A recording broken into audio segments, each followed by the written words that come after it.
Hey everyone, it's your co-host Pat McGuire, joined by my co-host Matty B here. We're just wishing you all a happy Thanksgiving. We got something special coming up for you today. Matt, tell our listeners a little bit about what we're getting into on this very special Black Friday episode.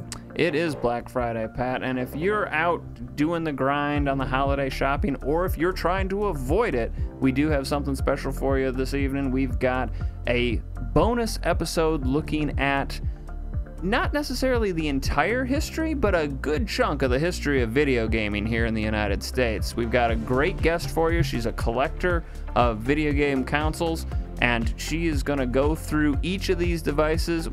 Again, probably not all of them, but a lot of them. We're going to take a trip down memory lane is basically what we're telling you all. This is going to be a fun one. A great nostalgia episode. Very excited to do this. So just like Matt said, you know, if you're out in the hustle and bustle of the Black Friday chaos, or if you're just commuting around doing your normal thing, or if you're traveling back and forth from your loved ones as you just spent the Thanksgiving holiday with, you know, we appreciate you tuning in and checking out this fun one. Thanks for listening to the History Things podcast. We hope you guys enjoy the episode.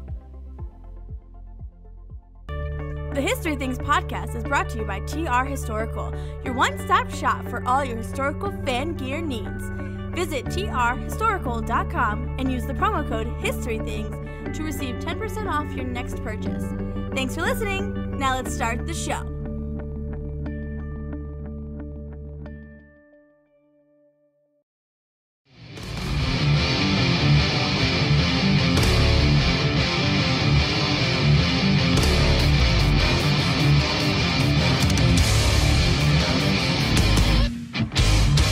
Are you ready?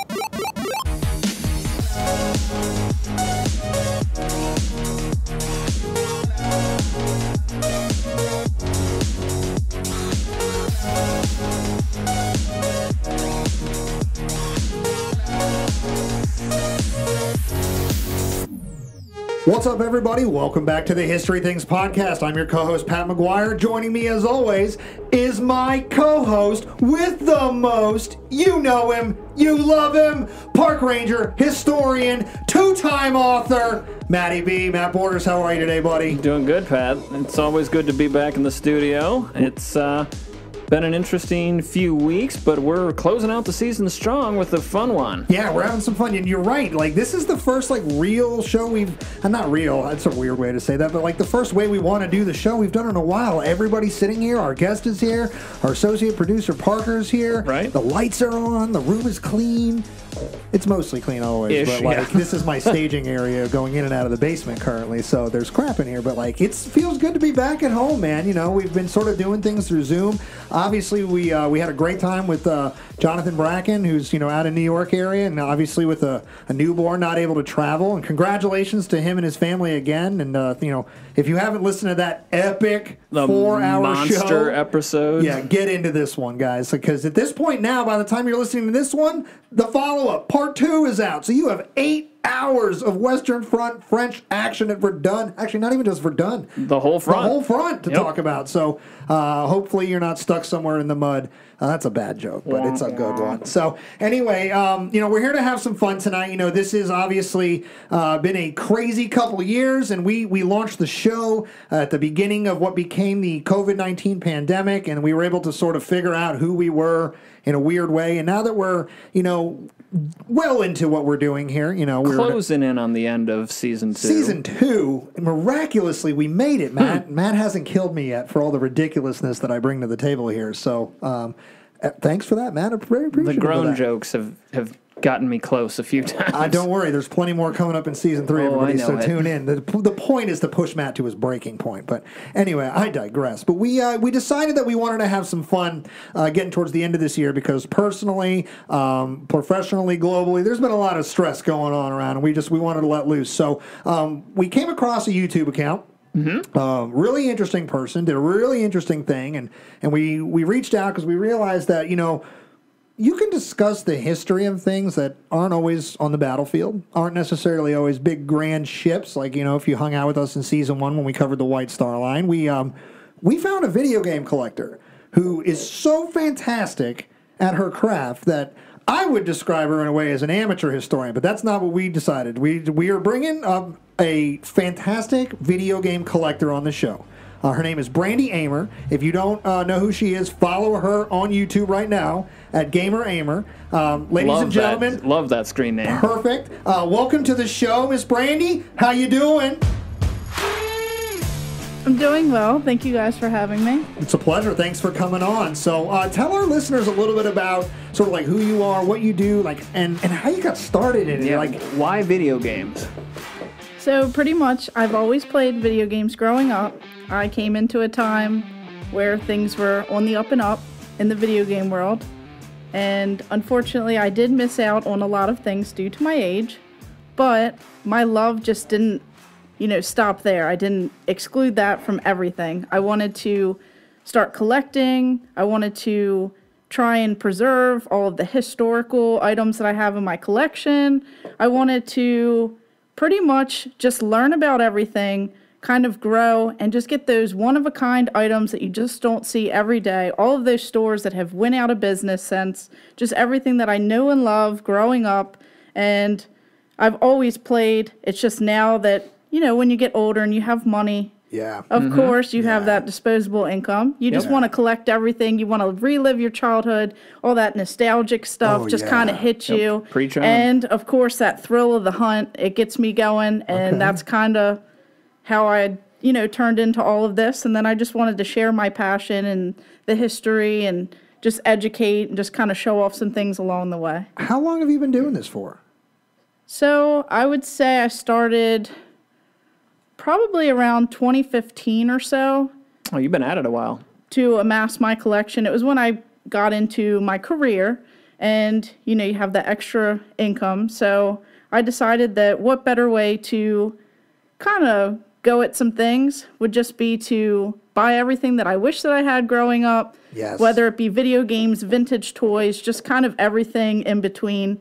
And of course, I got lucky in my area. I found so much cool stuff, and it just kind of fueled the fire. And, now I have over 6,000 video games. That's physical video games. Wow. I have over 250, probably closer to 300 different video game consoles and handheld systems. I have over 20 video game kiosks. There's store display items that you would be able to play the demos and everything in stores. I remember those. And I have hundreds of cardboard displays, video game signs, neon signs, just anything that has any promotional value or anything on it. So I've just amassed a pretty crazy collection in the meantime. What is the craziest thing you have in your collection right now? Or coolest? Like, I don't know how to describe crazy. Like, if you had one thing that you were just like, you want to see something cool, what are you, if we go into the collection room, what are you showing us?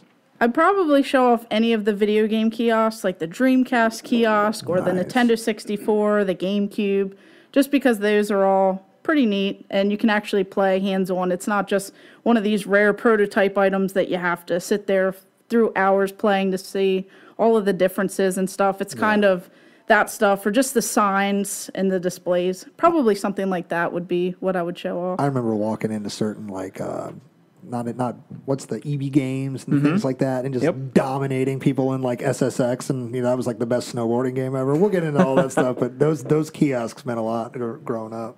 Now, are you strictly a console game collector for consoles? Excuse me, console game collector. So I do have a lot of, I guess, console games in my collection, both retro and newer. Right. Not the newest gen as of yet. I'm waiting for the price to drop and more games to come out. But I would say that more so console, as that's how I've always played. Now, of course, I do have like Doom and some other, PCs. I have a lot of the older style, like the Apple II computers. I have the Commodore 64s. Whoa. I literally have all of that stuff. You got to have Oregon Trail, and you got to have Wolfenstein and all of the classics. I learned about Commodore 64s from Weird Al. Oh, sure. What was that, all about the Pentiums or whatever? Yeah. But I would definitely say that consoles are a little bit easier for me to try and master, and even slight repairs, I can do all of that stuff. Really? It's just the computer stuff that throws me out of a loop. Yeah, I'm not. I've played some random computer games over time, but I've definitely been a console gamer. So, am I out of date if I'm still playing Xbox One? Like, I don't know anything about modern stuff. Like, I have an Xbox One. I play a bunch of games on it, but, like, is that, like, out of date now? Well, they have, like, the newest Xbox, and then, of course, they have the PS5. So that's kind of the big thing right now. You'd have to... That makes me feel old. PS5. Yep. Wow. Well, the 2 was really what I think caught a lot of people's attention. 2 is an amazing console. Yeah. SSX, Metal Gear Solid. Like, I played a bunch of games on that. So real quick. So you said something that prompts me to ask the impolite, ungentlemanly question. But, like, for context of listeners, like, when you say you miss some things and whatever, like, you said because of your age, like, what is your video game range? Like, how old are you? Like, I got to ask that question. So I just turned 30. All right, congrats. Welcome to the club. So my very this first... is our club. There it is. There it is, right there. Yeah. The first of many age jokes. My very first console that I actually had was a Nintendo 64, and I still have that to this day. Yes. I still Now have my that- original Nintendo. That is known as probably the lesser to some people. Some people say it's the greatest system of all time. I love it. Some people prefer growing up in the Nintendo era. Now, I do have older cousins who are much older than me, and we did have an original Nintendo Entertainment System, and I did play my very first video game on that system. So I did play Mario Brothers. Nice. So, Mario 1? yes. Nice. There we go. So we would stay up, trying to go through each and every single level. We'd kind of rotate off. If you died, you'd lose your turn. You'd have to pass the controller on. Yes. Yep, absolutely. Classic rotation move. Yeah, having 2 younger brothers, I know a lot about that. All right, so let's just establish this out of the gate, since we already had Brandi establish it. Her first system's N64. Maddie B, you are 1,000 years old. What did you guys play in the Stone Age? Thanks for that. We actually did have an Atari. Oh, wow. Yeah. Missile Command, the original Donkey Kong, all that good stuff. I got pretty good at Donkey Kong. But Isn't that Mario before Mario is named Mario? correct. See, I know think some he's- things. What was he, Doki Doki Man or something like that?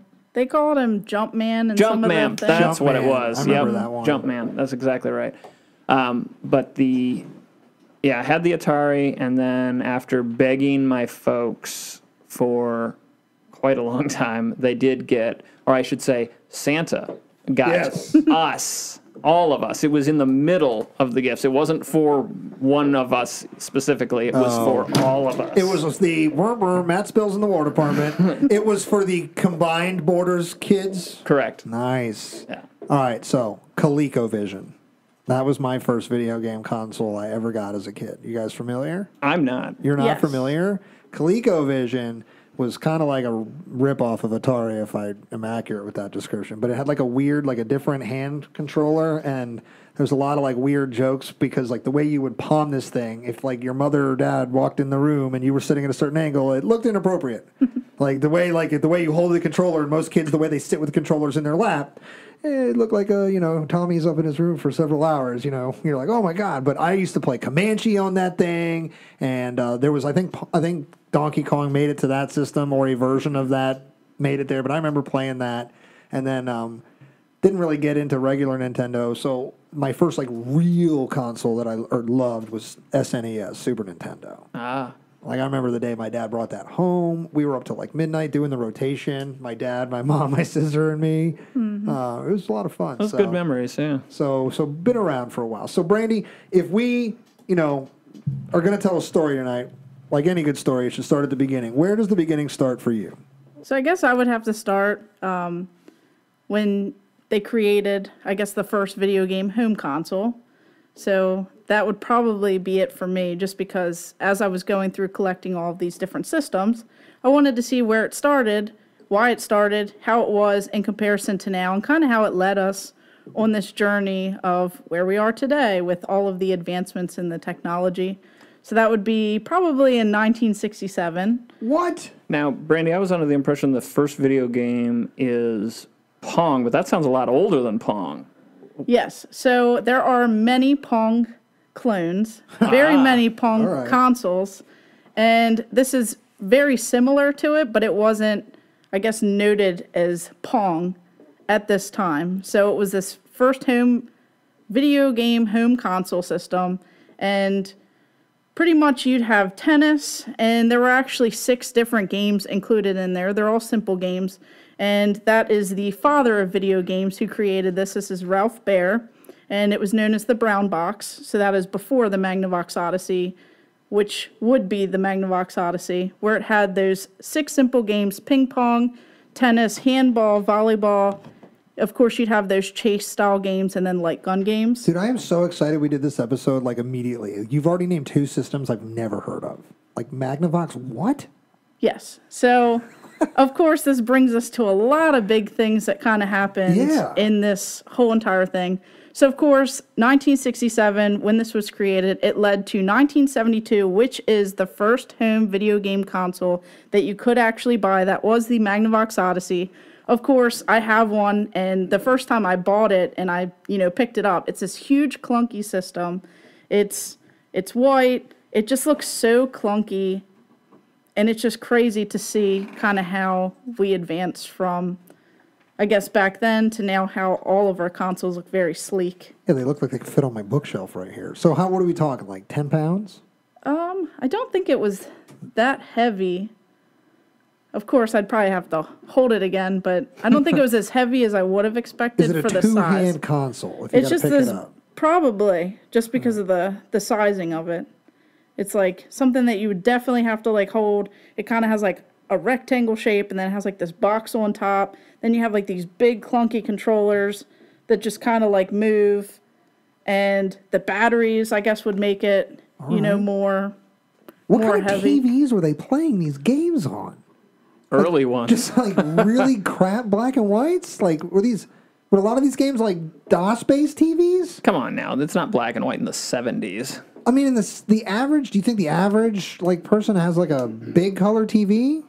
Like Probably not at like the a time. big color TV? No, not a big one. So But that's what I mean. Like, what's more prevalent are probably the holdover TVs from like the last generation of television, which would be a lot of like larger screen black and white televisions, or smaller televisions. I mean, TVs I think Vietnam is the first like real TV thing that our nation really, really, really, really goes through. I mean, I know that TV is important in other places like the moon landing and all this other stuff, but like the Kennedy-Nixon debates. Yeah, but like on a day-to-day basis, like, with the way the war played out, like everybody found a way to get plugged in through the visual medium. So, and I'm not a pop culture or TV historian, so if I'm wrong, remember the rules, guys. Reach out and correct me, but nicely. If you break the rules, I'm going to be sharp as a tack on you, bros and ladies. So anyway, so I've never heard of half these systems, half these games. So this is super exciting. So big clunky systems, more streamlined now. So obviously there's a huge, like just looking at the units, there's visual evolution that takes place. So what do the games look like at these times? Like I was asking, are they DOS-based? Like, those simple, like, black and white bars moving across the screen, or, like, the green and black stuff? You know what I mean? So we're, like, not even there at this point. Where are we? This is very similar to, like, Pong. So these are, like, little specks that you kind of see, and they're just kind of moving, back and forth. And is the control just up and down, like really good? Like, we have like really sensitive and good, like well reaction controls now. Like, is there like, hey, if I tapped it, it did what I wanted it to do? No, it's definitely a lot different, especially if you use like some of those older style like trackballs and the turning little knobs. It's way different than a little button. So it's. You mentioned Pong clones, and also that the first console, the brown box, had like 6 games on there. Do they all look like Pong or some variant of Pong? They all look very similar. Okay, that's what I kind of figured. They're just got different titles. So this is like tennis. Very primitive stuff. This is way before anything that we have now. So it's insane to see, especially if you go back and if you've ever played any of these old things now, compared to back in the day. Back in the day, you thought it was the craziest thing because here you have, like these arcade style games, but you're bringing them home where you don't have to buy these big clunky arcade, cabinets, which, I also collect those as well, but those are so cool. It's definitely the maintenance and everything on them, the weight, trying to move them. It's a whole big mess. There's a meme going around the internet that every time I see it, it just kills me. It's basically talking about like, it's some snapshot of like one of the WWF games from like 1999, and it was like us with the graphics, and we were like, this will never get better. Like, it will never look better than this. Is the most realistic I've ever seen. You know, and then like I'm like thinking about, you know, we were playing Battlefield 1 last year, and it's like, that's a really good-looking Western front on screen, movie or video game, right? So we're like thinking about that meme, and I'm like, that was the worst graphics. That's why I say another meme reference, since I guess I am the pop culture guy, but like for all the moon landing deniers, like, you think we could have faked that in 1969? Look what some of the CGI graphics in the 90s look like. Impossible. We landed on the moon. Go mankind. But anyway, so like I just think about the graphics we're playing. So even more primitive, like just literally Way specs more on the primitive. screen. Wow. Like some of my favorite systems, which we'll get to, are some of the primitive ones. All right. Because of the use of certain things that they add back in the day.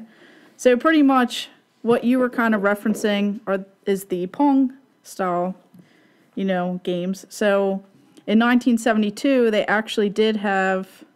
Actually, I lied. In 1973, they did have the Pong arcade machine. So Atari had that, which they decided that they would bring that to their home console in 1975. So that, you know, spun off all of those Pong clones. So pretty much all of these that I'm going to name are tons of consoles that people may not ever know. Was this the first like video game addition to an arcade at that point? Like the Atari or the Pong sort of stand-up arcade machine? It was one of, I guess, probably the beginning, because it was, I guess at that time, it was one of the most popular that they would bring. So this is even before we go into, you know, Pac-Man and it's like all of that. Gotta love me some Pac-Man. It's like the dawn of the kids stopping pumping quarters as pinball wizards, and now they're Pong masters. Yeah. Matt, were you a pinball wizard growing up? I actually really do enjoy pinball. I wouldn't call myself a wizard, though. I'm not surprised that you're are you really good at it? I thought I was. Like if we pinballed, is that a thing? Is that a verb, pinballed? If we simultaneously pinballed against each other. If we compared high scores, would you dominate me? I would feel comfortable in my ability to play you, yes. Oh, wow. Let's go, dude. I gotta get a couple of pinball machines, my man. Don't worry about it. Our show's going to be really famous. We'll get pinball soon. Very expensive. Yes, they are. They're gorgeous, too. I love the artwork that goes into them. And I like a lot of the older style ones. Those. I'd love to get one. I'm still actively searching. I just can't decide All right. which one I particularly want. Well, if you ever find a World War I themed one, let us know. We'll go in on it. We'll find a way. Okay. So we're in the primitive age. We're at the dawn of arcades. You know, we have this game Pong and its clone. You know, it's sort of sweeping the nation, I guess, in a way. You know, we're moving into this sort of visual entertainment medium, because at the time, you know, we have sports basically on television, the news. Video games aren't a thing for kids to go home to, so they're all still playing outside after dark. For all you old people listening. Well, Brandi, with video games and the dawn of them, who's developing them? Because we think about video games now, and it's Japan, and it's other countries, and the work that's being done, obviously, right here in the U.S., but who really starts this? You mentioned a gentleman at the beginning of it, but I wasn't familiar with the name. It's, so Ralph Baer. Yes. He was the one who pretty much started the Magnavox Odyssey. Oh, okay. And then, of course, you have all of these other developers coming in, because at this point, nothing's kind of regulated. Right. There's just so many different consoles out there. So, of course, just going through, you have the people at Atari. So then you have this Atari Sears Telegames Pong system, which was in 1975. And then you keep going, and every single system at this time wants to up themselves. So then the Magnavox Odyssey, now you have Magnavox Odyssey 100. You have Magnavox Odyssey 200. You have Coleco who wants to join in. So they create Coleco Telstar. Then you have the Fairchild Channel F, which did have cartridges, so that's very important to note, because a lot of these systems, they're kind of built in, like these pack-and-play style. Preloaded sort of things? Everything is just all in there, so you don't even have to worry about that. And then, of course, Magnavox Odyssey 300, 400, 500. So it kind of seems like a lot of people are just trying to outdo themselves, keep up with the current times. And then you have everyone who wants to come in. You have this Wonder Wizard model. You have RCA Studios, so now they're coming in. Of course, Magnavox Odyssey is still going, 2000. Then you have the Atari 2600 that kind of comes into play. and that's in 1977, where they do have cartridges. But then, of course, you have still Atari with those kind of preloaded ones with the video pinball, the stunt cycle, some of those ones that are just big, clunky systems where one side you'll have this little, racing wheel, one you'll have this little gun. Right. So a lot of those systems are still kind of competing with one another, and they're going in, and everyone wants a part of this now. So now Coleco, they're making the Telstar Ranger, the Telstar Alpha, the Telstar Colormatic. You have the Coleco Telstar Combat. You have more Magnavox Odyssey 3000. Now we have 4000. And then, of course, over in Japan, so this is all mostly North American stuff. Right. You have everything over in Japan. So now you have Nintendo in Japan. Let's go. And they come out with the Color TV series. So that's not even the first video game system by Nintendo with the Nintendo Entertainment System. That doesn't even come into play yet.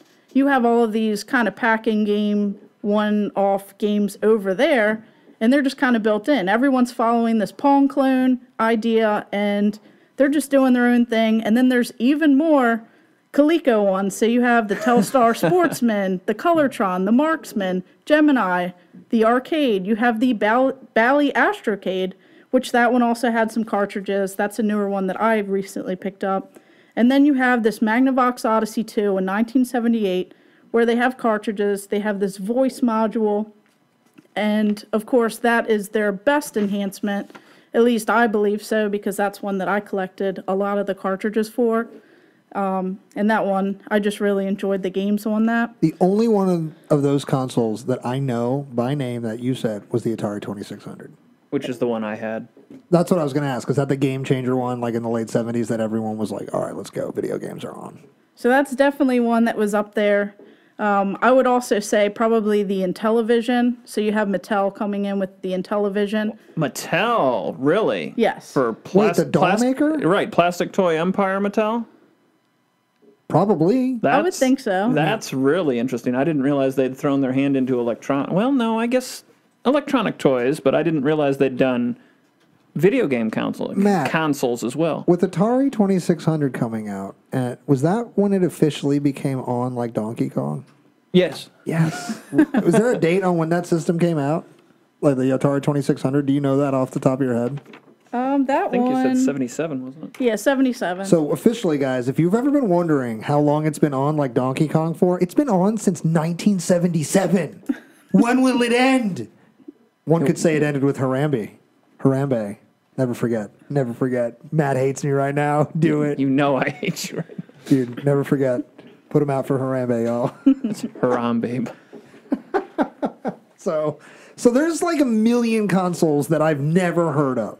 And it seems like we get flooded in the 90s and the early 2000s, which with a bunch of different options console-wise. But now it's kind of like dwindled back down to like the core big ones. So like at the dawn of this, it was kind of like everybody's game. Wild West, yeah. Yeah, like I feel like you just rambled off 20 different consoles. Probably. And we're talking a snapshot of what? 7 years, 8 years? 10 at most. 10 at most? Yeah, and that's not even all. I'm sure that there's tons that, I'm missing. Of course, there's tons of spin-off ones as well. And we still can't get a new Elder Scrolls game. What is happening here? Damn it. Anyway, I digress. We'll get there. All right, so I didn't mean to derail us, but like that's just mind-boggling, just to quote Will Ferrell, it's mind-boggling, that there's that many consoles at the beginning of this new thing, video gaming in America. So at what point do the front runners start to emerge? Like the big ones, the ones where super, like Atari stands out with the 2600. Colecovision is one that is notable enough to have the funny jokes made about the controller and things like that. Original Nintendo. You're just trying to make sure that what you played was at the top of the bracket. I never even heard of ColecoVision. Listen, ColecoVision was popular enough that it got, I think when sure VH1... when VH1 used to do those, like, I remember the 80s things or whatever, it showed up in that. So it's popular enough to have been brought up in a campy television series. I would say that probably the Atari 2600, and then, of course, everyone that I've ever talked to would also mention ColecoVision and Intellivision. Okay. Those would probably be at the top. The Collector, Matt. Did you hear that? ColecoVision. All right. And the only reason why I mentioned ColecoVision is because at that time, everyone was competing with everyone, and ColecoVision actually had this whole Atari 2600 module that you can kind of connect it to this huge ColecoVision, which was this black kind of rectangular, huge style with these big controllers on it, and even like the power cord, especially today to try and get an original power cord, you're spending big money on that stuff. So you talking about the curly Q one that it was connected to? Or the console to the wall power cord? The actual console to the wall power cord. Because those were all wired, like not like we have the straight wires. Now we're all wireless controllers. But like when we had the wired, they were straight wires. But Coleco had like that curly Q pigtail wiring. It was like it felt like you were holding a phone with a joystick on the top of it. It looked very odd. It was a weird controller. Sounds like it. So, of course, you know, everyone, you kind of see Atari 2600 as like this front runner. They were amazing to work for. They had all of this cool creative stuff going on at this time. So, of course, everyone wanted a way to play these games so that if there are all of these different third-party, you know, contributors making these games, that there would be a way to play it on your console. So they had this little Atari 2600 module where you could actually put the cartridges in and you could go ahead and play your Atari 2600 games on your ColecoVision. And then they even created a little spin-off, a Coleco Gemini, which is an exact Atari 2600 clone. So you could specifically actually play your Atari 2600 games on this little mini system. How many lawsuits came out of that, or did they actually like work together on that? That sounds shady as all hell. So this is at a time where this was all very new, and of course this bubble wouldn't actually happen just yet. Okay. So this is all kind of like leading up to this big catastrophic event that took place. So this is actually pretty crazy. So because there were so many different consoles, they were overproducing so much stuff. Everyone's competing with one another. There's just so much stuff out there that, of course, something is bound to happen. So with that, you also have that loss of publishing control. So you have these, you know, third-party developers like Activision. They were among the first of this third-party developer. So because Atari didn't actually credit their developers, you know, they just produce a game, they slap their logo on it, you know, you call it a day. Everyone and their mom wants to make games at this point. So you have all of these people trying to kind of come in, and there's just over, you know, production of these games. There's so many different games. There's just low quality games.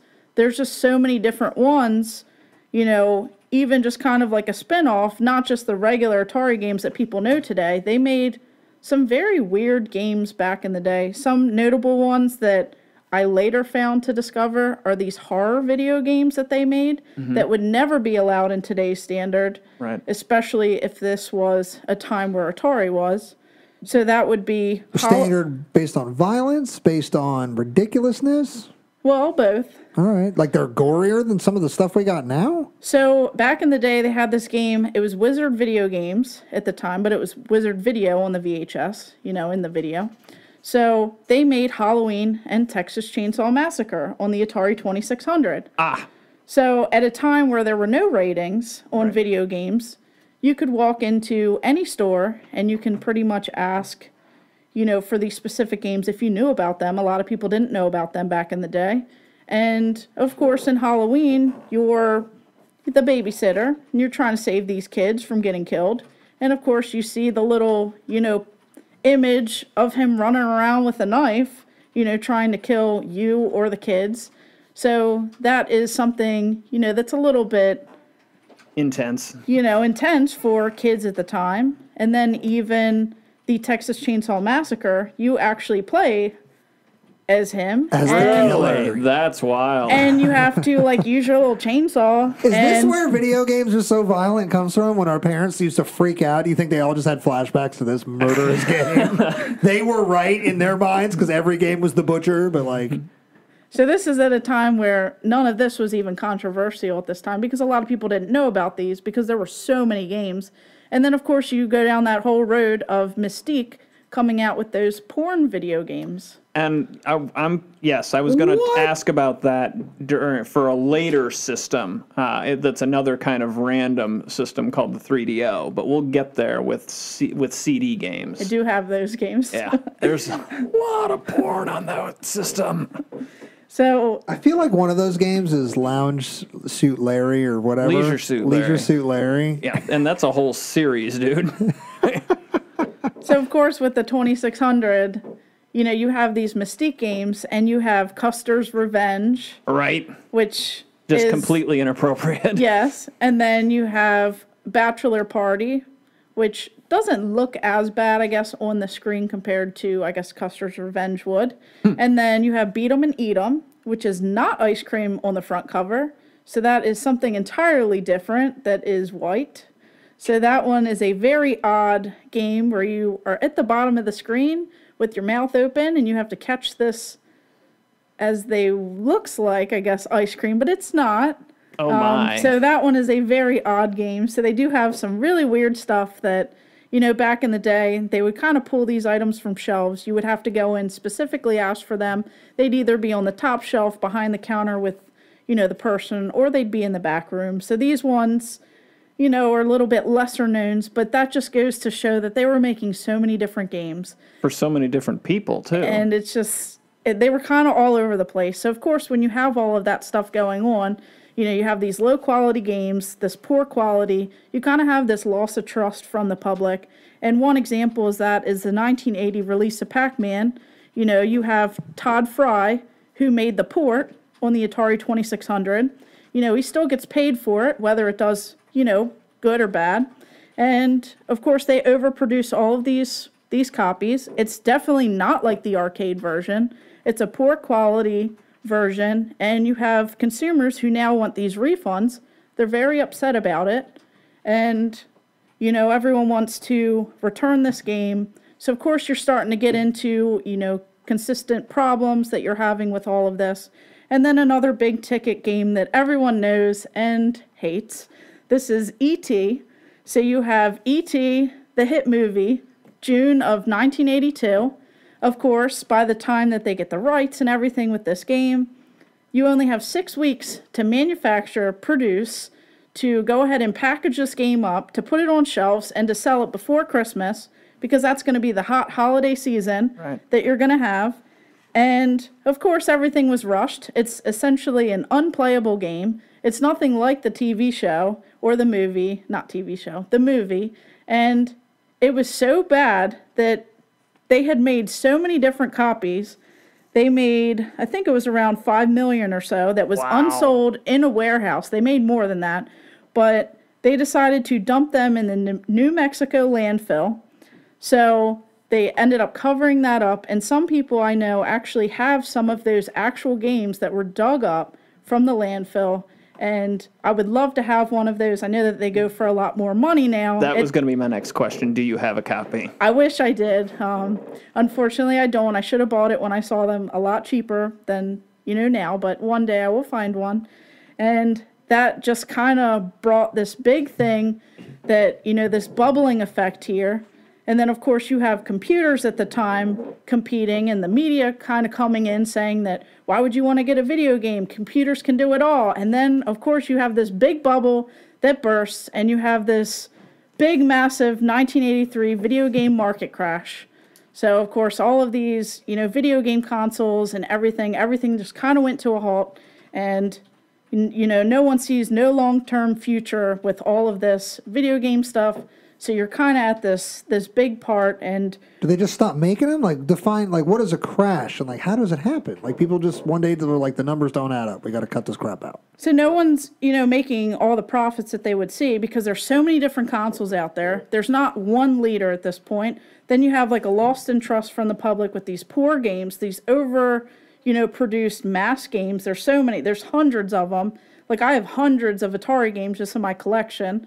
A lot of them are not the original release ones. They're the third-party games, Activision, and, the Mystique games, and some of the other weird games that... Oh, you have some of the risque games? Yes. Oh, right. And I have some sealed ones because sealed games is a whole nother topic. All right. Oh, I'm sure. And that is definitely... I have a playable copy that's loose, and then I have a sealed copy for some of these because they have... went up significantly in price. So there's a lot of collectors nodding sagely right now at that, because we see that with across the board for collecting. It's you want that sealed copy.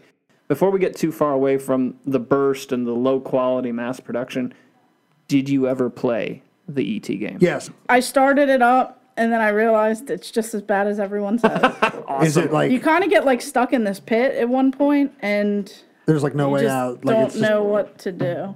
wow. So like epic movie, terrible video game. All right, so is that dump still out there to this day? I'm not sure. That sounds like the ultimate X marks the spot. Yeah, that sounds like a pirate. Like, listen, from one pirate to another, I know you know where the treasure is. I can tell. So we'll just be cool Apparently, about we it. could go out there and see if there's anything left. I am all about field videos. So I mean, if we ever get ourselves out west, yes, I am in. I'm bringing the shovel. So. Live stream. Yeah, it's a pretty dry climate. I doubt they'd work anymore, but there's going to be stuff left.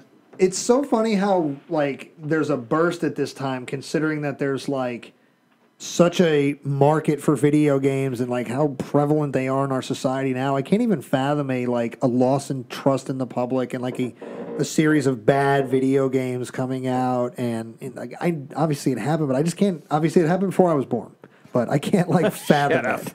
I just like looking at Matt across the room when I say that. I was too. Zip it. Anyway, but like, and you know, it just is mind-boggling. So we're gonna go on a mission one day, y'all, and we're gonna tell you. You know, tune into season 8 of the History Things podcast. We'll let you know what we found in the desert. Don't give an actual season. They'll hold us to that. That's called goals. It's called accountability. I'm all about accountability. So no. All right. That's just to tip them off, because then there'll be people waiting there for us. That's why we do it. That's why we do it in season 5. You're definitely coming. Yeah, that's why we do it in season 5. Shh, don't tell anybody. So anyway, no. All right, so there's this huge burst, right? Obviously, the market completely collapses for it. And we know that's not the end of the story, just simply because of the world we live in today. So how does the market start to come back? Like, how do we start to have a rebirth, a new dawn of video gaming in the world? Not just America, but like in the world. So pretty much at this point, you have Nintendo, who is what we know and love today. Yes. So Yes, we do. Back in Japan, they had the Famicom. They did not have the Nintendo Entertainment System. It was, called something different. And that was, in 1983. So, of course, they're thinking, how do we bring this to America, where this big problem happened? What can we do to try and, bring this trust back and to just turn this into this big market? So, of course, in 1985, they introduced Nintendo, the Nintendo Entertainment System, and they wanted to kind of model it to look like a VCR or something, different than what these big clunky things were back in the day, even though some people may think that that is a clunky system. But it actually has a much better design, where you put the cartridge in. It kind of resembles a VCR in a way. So, of course, they bring that here, and they're very hopeful that they can kind of pick up things and not have this big crash that had happened before. And surprisingly, it does very well. And a big problem that they wanted to address from early on is they wanted to control that third-party development. So they wanted everything to go through Nintendo, and they actually put one of those lockout chips on the Nintendo cartridges, the games, and the system itself, so that you can't really tamper with it. Oh, so it's like tamper-proof. You couldn't mod the game or pirate the program, like the code embedded in it, and make your own game kind of thing? You couldn't do any of that? Not at the time. All right. You couldn't, steal all of this stuff, essentially, even though before then, all that stuff was legal to go ahead and, make the Pong clones and to go ahead and remake an Atari 2600 and use stuff like that. Is that how Ping Pong got made? This game's called Ping. It's not anything like Pong, even though it's the same game. We just changed a letter. Probably. And then suddenly a whole table tennis thing happened? No.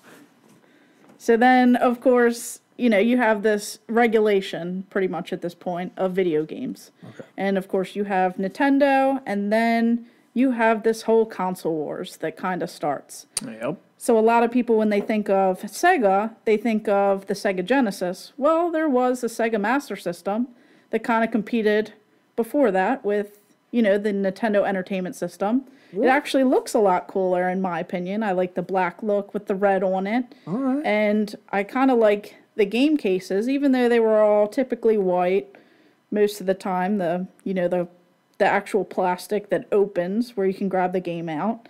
So I kind of like that idea. But, what they decided to do was this whole entire console war.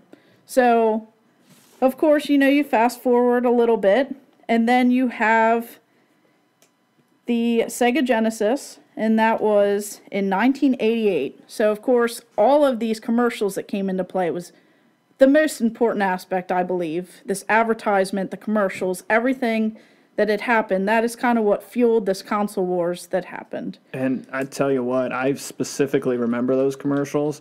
We were a big, I shouldn't say big, but once we finally got into console gaming with the NES, we were pretty solid NES in my family initially, but Sega, they made a damn good commercial. They did. Really knew how to market their stuff, and Nintendo was, at least to me, it looked like they were caught pretty flat-footed. All right, so while Mario is like one of the premier brands, Duck Hunt and things like that for the Nintendo brand, what's the game, like, are we already associating Sonic? Like, is that their lead sort of game in 1988? Yeah, that's your boy right there. Is that their lead game in the 1980, the Master System one, or does Sonic show up in 88 with the Genesis system? I believe he shows up with the Genesis. I think so, too. So they had like Alex the Kid and some other weird mascots at the time for the Master System. But of course, when you think of Sonic, you think of the Genesis. Yes, because absolutely. that's kind of, what happened. So pretty much they decided to, market. And one of the slogans that they had at the time was, Sega does what Nintendo don't. Damn! Yep. Yeah, Parker was just literally calling it down. that one out. Yep. So, of course, with the Nintendo Entertainment System, you have these 8-bit graphics, and then when the Sega Genesis comes out, you have the 16-bit graphics. Wow. So immediately, it's like a stepping stone. Yep. So you're kind of throwing that back in their face. So, you have this like more edgier character. You have Sonic the Hedgehog. He goes fast. He kind of seems like this little rebellious figure. He's got an attitude, yeah. Exactly. And that's what, I guess the teens and kids kind of wanted. They wanted that edgier thing.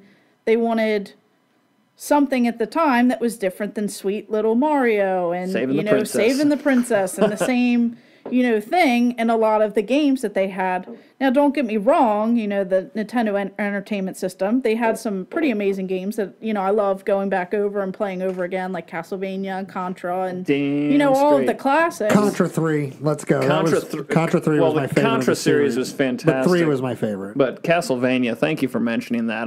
Still love that series. As an adult now, I still have random nightmares about that beast in Contra 3 that would chase you, like, on that one level or whatever. Like, you gotta, like, swing on the lava ropes and all that. Like, I'm like, oh, there's a big black wildebeest thing chasing me. It was terrifying.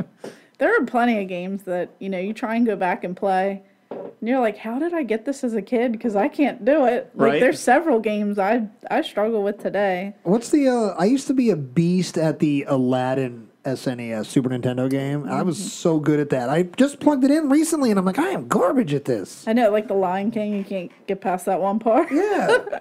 Kira can do the Aladdin run. She can? In the cave. Oh, man, dude, I barely... She can crush that. That's like one of her right now, early video gaming claims of fame. I can't even get out of the freaking bazaar. I'm still stuck in the bazaar in the Aladdin game. As a kid, I'm like, I used to be... Like, dude, I got all the way to the Emperor's... or the Sultan's palace at the end thing, and I'm like sitting here like I'm still throwing apples at the guards. Like, I'm stuck. I feel like such a chump.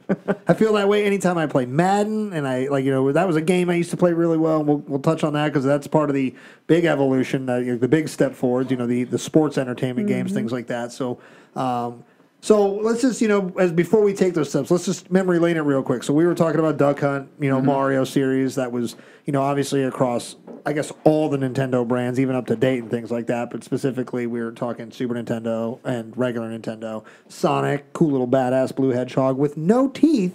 Let's just be clear. I don't know what these freaking film directors were thinking. Didn't the internet bully? They bullied them into fixing. The mob did good work for once. Got rid of the teeth.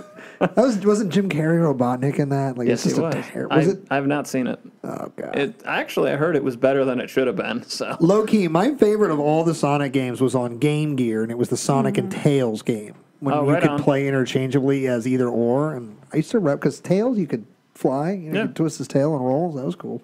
So Nintendo and Sega have sort of spearheaded this reemergence of the industry, and obviously they have staying power. Those are names we know today in various capacities. Now Nintendo owns Sega, don't they? what I know is I think Sega got more into the game development. Yeah, I know that they while. develop games. I don't know exactly who owns what share of what, but I know that they just kind of develop games at this point. It's probably Jeff Bezos because I'm pretty sure he owns everything at this point. So that's okay. So anyway, so we're moving into a new world of video gaming. We have two big players who we're going to get a couple generations of systems out of them before there's any other third party. Any other players? Yeah, any other players. We basically get the entire late 80s and almost all of the 90s with just them. Mm-hmm. Well, and I was glad to hear the remarks you guys were making about the older games and the nostalgia gaming and things like that, because I still like plugging in my NES on occasion, playing Legend of Zelda and all those classics. Yeah, dude. But Nintendo Hard, that was a real thing, darn it. I mean, those games were hard. They were. A lot of them were not designed to... It seems like you can almost walk through some video games today, and they were friggin' hard back in the day. They're hard now. They're like, I go back and play Super Mario when I need to feel super nostalgic just on Super Nintendo. Oh, and yeah. I'm like... Absolutely. I remember as a kid, like, getting every cool, like, tail or the glowing star, and now I'm like, every stupid green shell that comes by, I'm like, why can't I hop over this? Like, what is happening here? I get hit by every one of those little plants. I'm like, what the fuck is happening? Oh, yeah, we got old is what really happened. Well, there is that. I was reading just this spring, though, that the whole idea of, and I'm assuming this happened in Sega too, but Nintendo Hard, they literally would make it so the systems would cheat.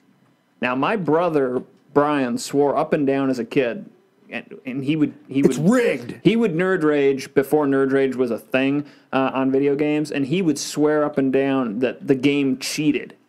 And I'd be watching and I'd be like, don't see it, but apparently it was a thing that they would Were be... they tilting the scales? I'm not too sure, but I know that whenever I try and play some of these games, you know, one thing will like pop out at one point, but then it won't at another, Right. and it's like it should have went, you know, this uniform way, but it didn't. So there's a lot of games that kind of have those little hidden things in them, where if you like jump a certain way or you know, kind of uncover certain things as you go. Those are like rotten Easter eggs. Those aren't the good, fun ones. Those are like the crap. This is a waste of my money. Glad you said Easter eggs, though. I loved digging up the secrets, especially in the Mario series. There were some really cool ones. Were they dropping Easter eggs back in like the original Nintendos?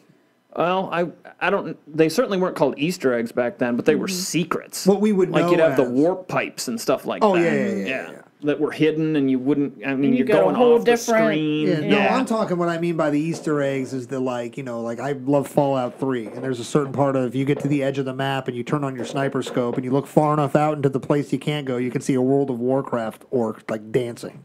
Oh, really? Yeah, like some programmer decided to like put that or That's funny. Staying in the Fallout series in Fallout 3 or New Vegas, one of the two. There's you could tell somebody involved in the production of the game is a Fear Factory fan, the heavy metal band Fear Factory, because you turn on one of the computers and it's just a series of lyrics from a Fear Factory song, and you're like, Nice. well, obviously this is put here because somebody's a fan. So like those Easter eggs, were they doing things like that back in the 90s era gaming, or did that show up more when we got the real modern computing power into video gaming? I would think a much simpler scale if there were anything. Sure. Because nowadays, you know, like Naughty Dog, if you play like The Last of Us or anything, you'll see references to a lot of their other games.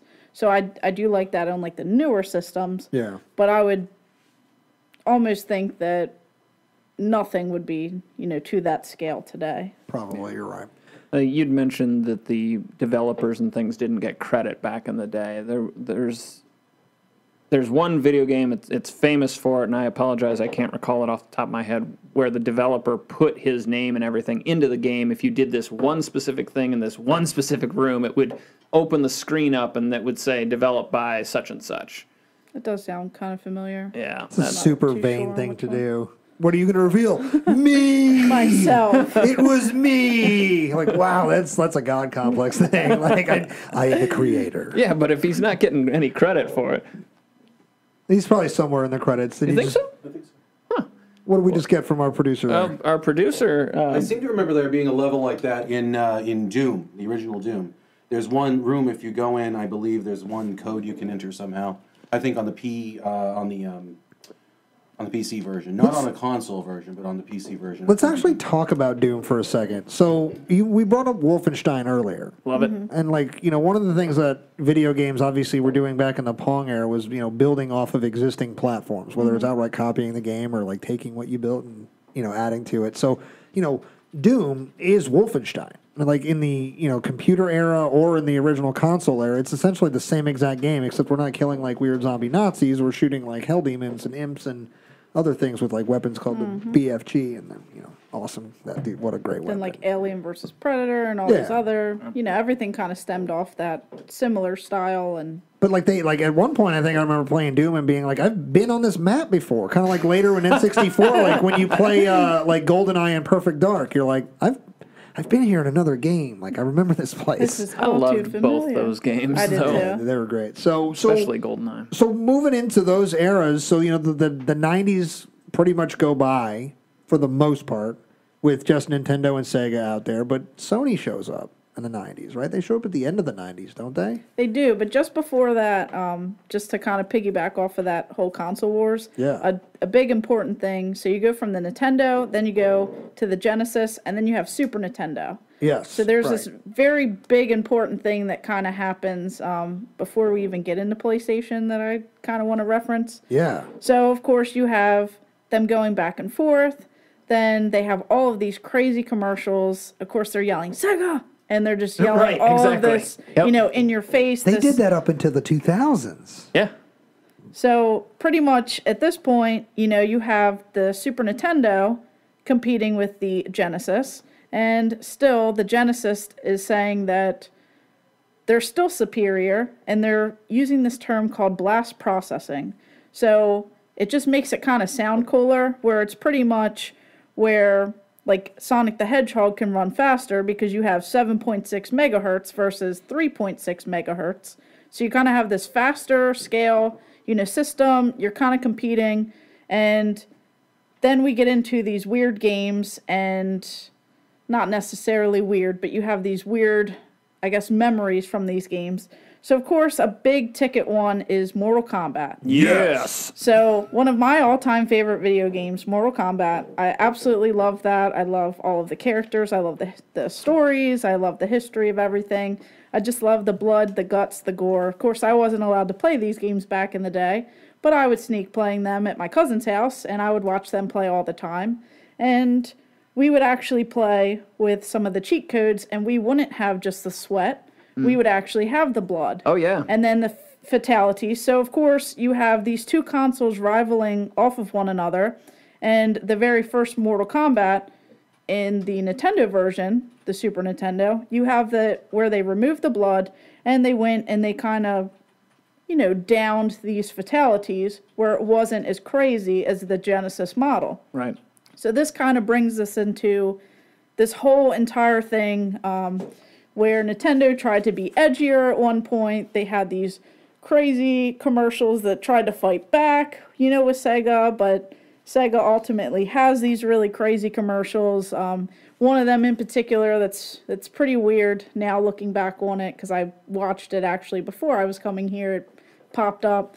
So, of course, the Game Gear, and you would actually have the Nintendo Game Boy. So one of them, it's like this guy's playing a Game Boy, there's no color, and he hits himself with this dead squirrel, and he kind of goes a little crazy, and he starts seeing color, and now it's Sega Game Gear. So they just had so many weird, aspects on these commercials, and just, everything going on, and you kind of got, more, you have this edgy thing, and then Nintendo is doing this whole punk scene where they have different Game Boy colors, and then they have ads where they have like the hair is red, and that would match the red Game Boy. They have yellow, it matched yellow Game Boy. So they just have like all of this stuff kind of going back and forth.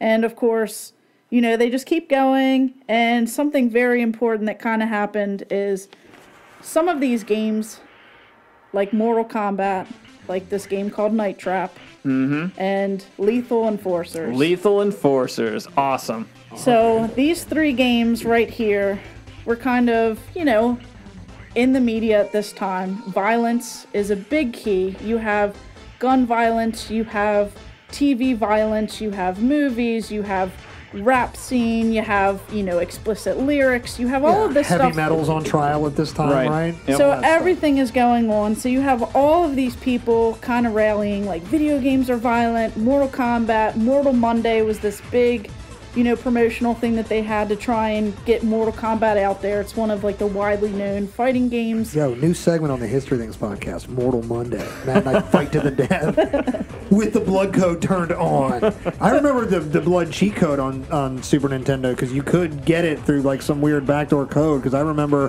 when we bought the game, you'd uppercut somebody in the pit and they'd fall through a spike and you'd be like, oh, nothing happened. And then, like, 2 years into owning it, my buddy came over with the code and he was like, "You want to see something cool?"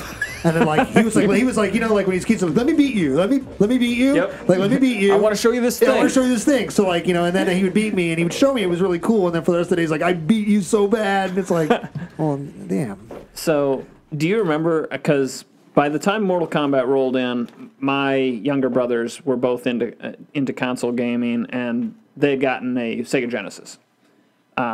We loved playing Mortal Kombat. We loved playing the other fighting games as well, but Mortal Kombat was easily the biggest one. Do you remember the blood code on Sega Genesis? Like ABAB or something like that? Ooh.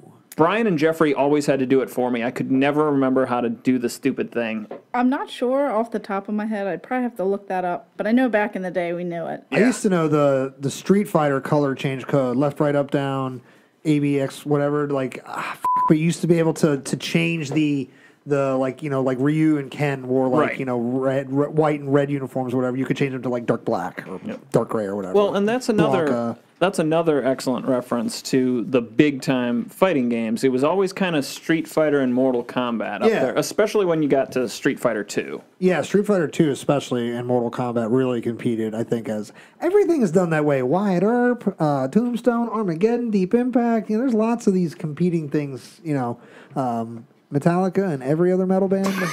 Just kidding.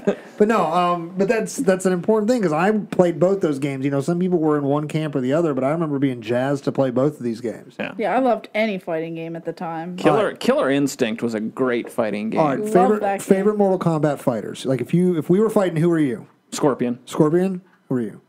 Probably Scorpion or Sub-Zero or Reptile. It just depends on the day. Oh, if you could get Reptile, yeah. But she was that good. She had Reptile. I am Raiden, and you are all done. Oh, screw you, Raiden. I am original Mortal Kombat on Super Nintendo, Raiden, and you are done. All right, Street Fighter 2. Who are you fighting, Matt? Who are you? Blanca. Blanca? Okay. Blue or green Blanca? Green. All right.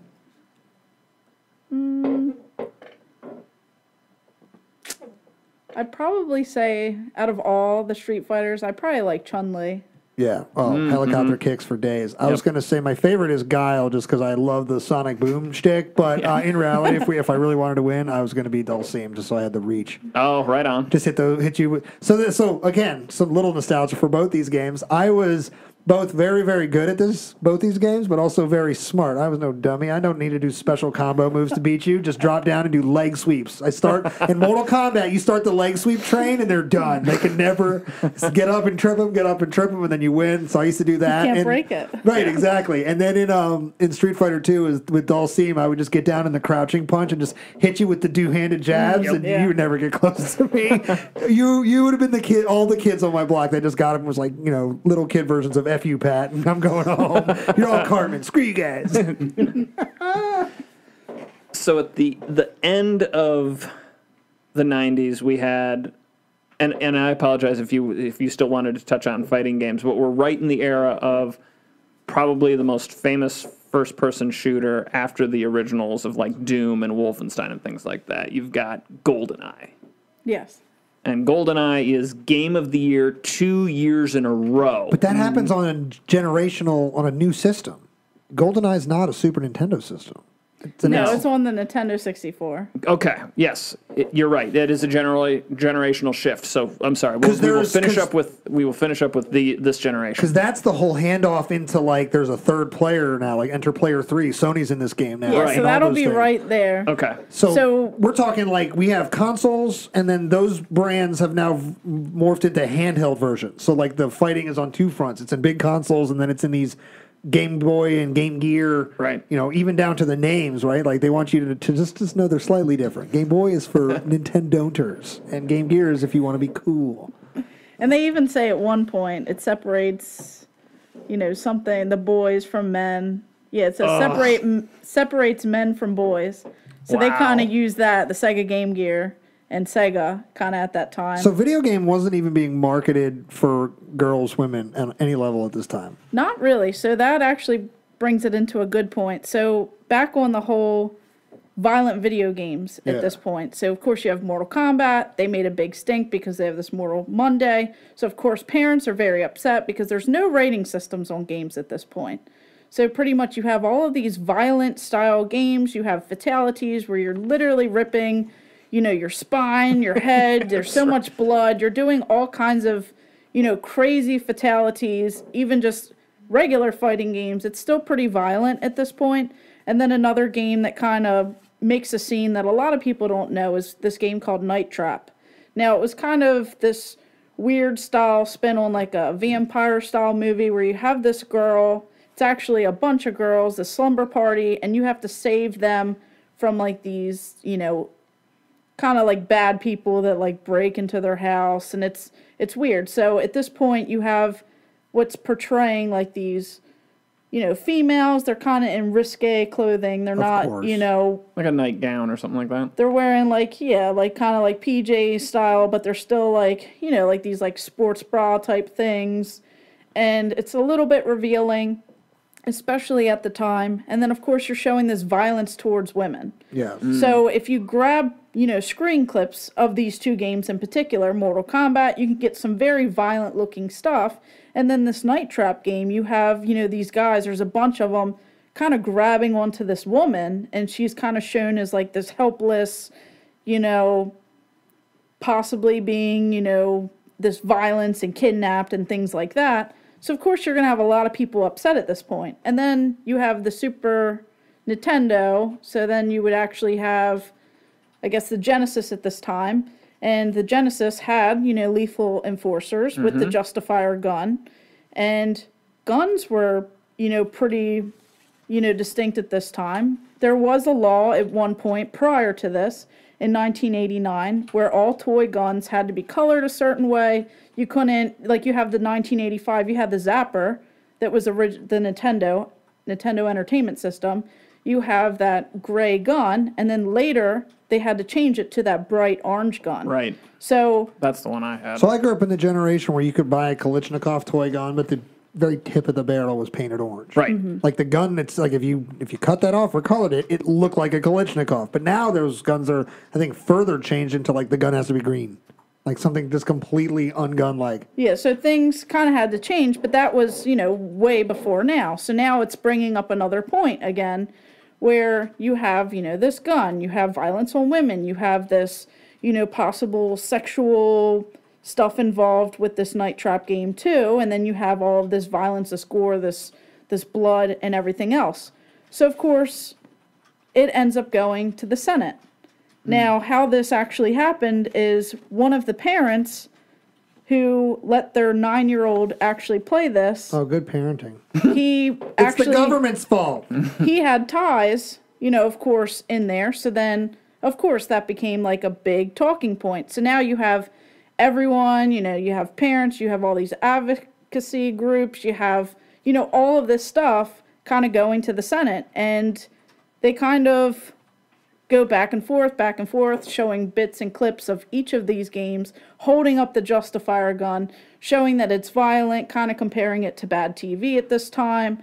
All of this stuff showing this violent tendencies. And then, of course, you have kids back in the day setting houses on fire because they saw it on TV or they saw it here. They're killing, their siblings unintentionally, just because they see stuff on TV. It's the WWF thing. I broke my sister's neck by suplexing her, or Ozzy Osbourne and Judas Priest made me kill somebody. Like, this is also... Or the attacks on Dungeons & Dragons even back in the 80s. So speaking of, like, especially, Brandi, when you're talking about, like, the Justifier gun and things like that, we're talking about things that are happening on the front side of the 1994 assault weapons ban. So, like, if you try to remember, like, the big fervor that led up to that piece of legislation being enacted, this is all stuff putting the momentum into that.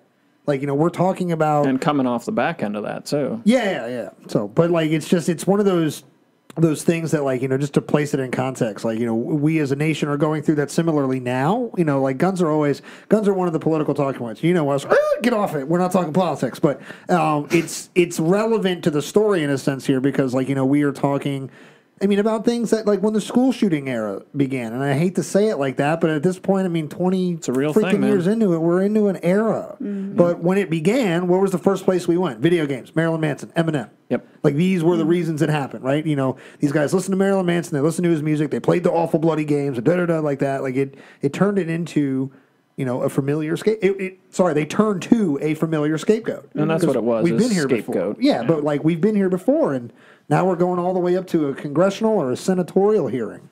And that's, another thing. So people are saying, censorship and all of this, goes back and forth. So they pretty much give an ultimatum where they have a year or so by, like, the holiday season to do this whole rating system. And, of course, Genesis, they tried to, dabble with this stuff. Sega did. And, it was just too vague. There wasn't enough. It wasn't just, general audience, a little bit here, a little bit there. It was beyond the GA, the MA13 or the MA17. So, of course, they pulled everything together and they said, if you don't do this, then we're going to be forced to do it. And no one wanted the government getting involved, so they decided to go ahead and do this whole rating system that we would kind of know today. And, of course, some things have changed. So, at the time, they created the 5 categories. So, you have early childhood, you have kids to adult, you have teen, mature, and then you have adults only. So they were pleased by this, and that is how we got the ESRB. So that is the Entertainment Software Rating Board. So that's pretty much kind of what led to that, was those 3 games in particular. Well, and I'm glad you mentioned Lethal Enforcers, because we played, particularly Brian and I, played the crap out of that game. And it did have the more realistic gun, and it was a video game in the sense that they had shot scenes for this, and it's people moving around, and you pop the screen, and they fall over, that sort of thing.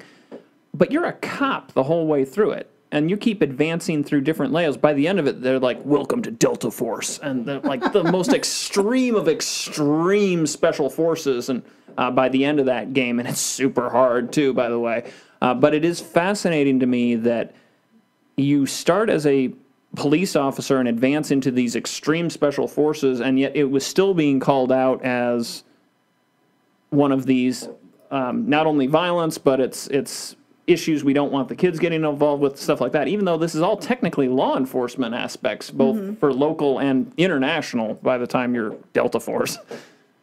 Is this the time when sports video games start to really take popularity? I guess are developers sort of like hearing that they're, in one capacity, there's a huge like corporate greed conversation where, they're hating this, but they're paying attention, they're buying it. Kind of like Elvis's manager who used to sell I Hate Elvis stuff for the people that hated Elvis, But like, I wonder if they were like feeling some of this heat and were like, we need to sort of create diversify, create a product that isn't necessarily about the blood and guts of killing, but maybe the blood and guts of the gridiron and like, the Madden football games. And is this sort of a time where we see some of these other games start to, I guess, jump into the mainstream, not just like the fighting games, but like, the competition games? Yeah, because there are, a variety of different games. You have action, you have platformers, you have fighting, you have racing. And then, of course, you have all of the different sports games. So EA Sports, it's in the game. It's in the game. Or challenge everything. You have all of these different slogans that they changed up over the years. But on the Genesis particularly,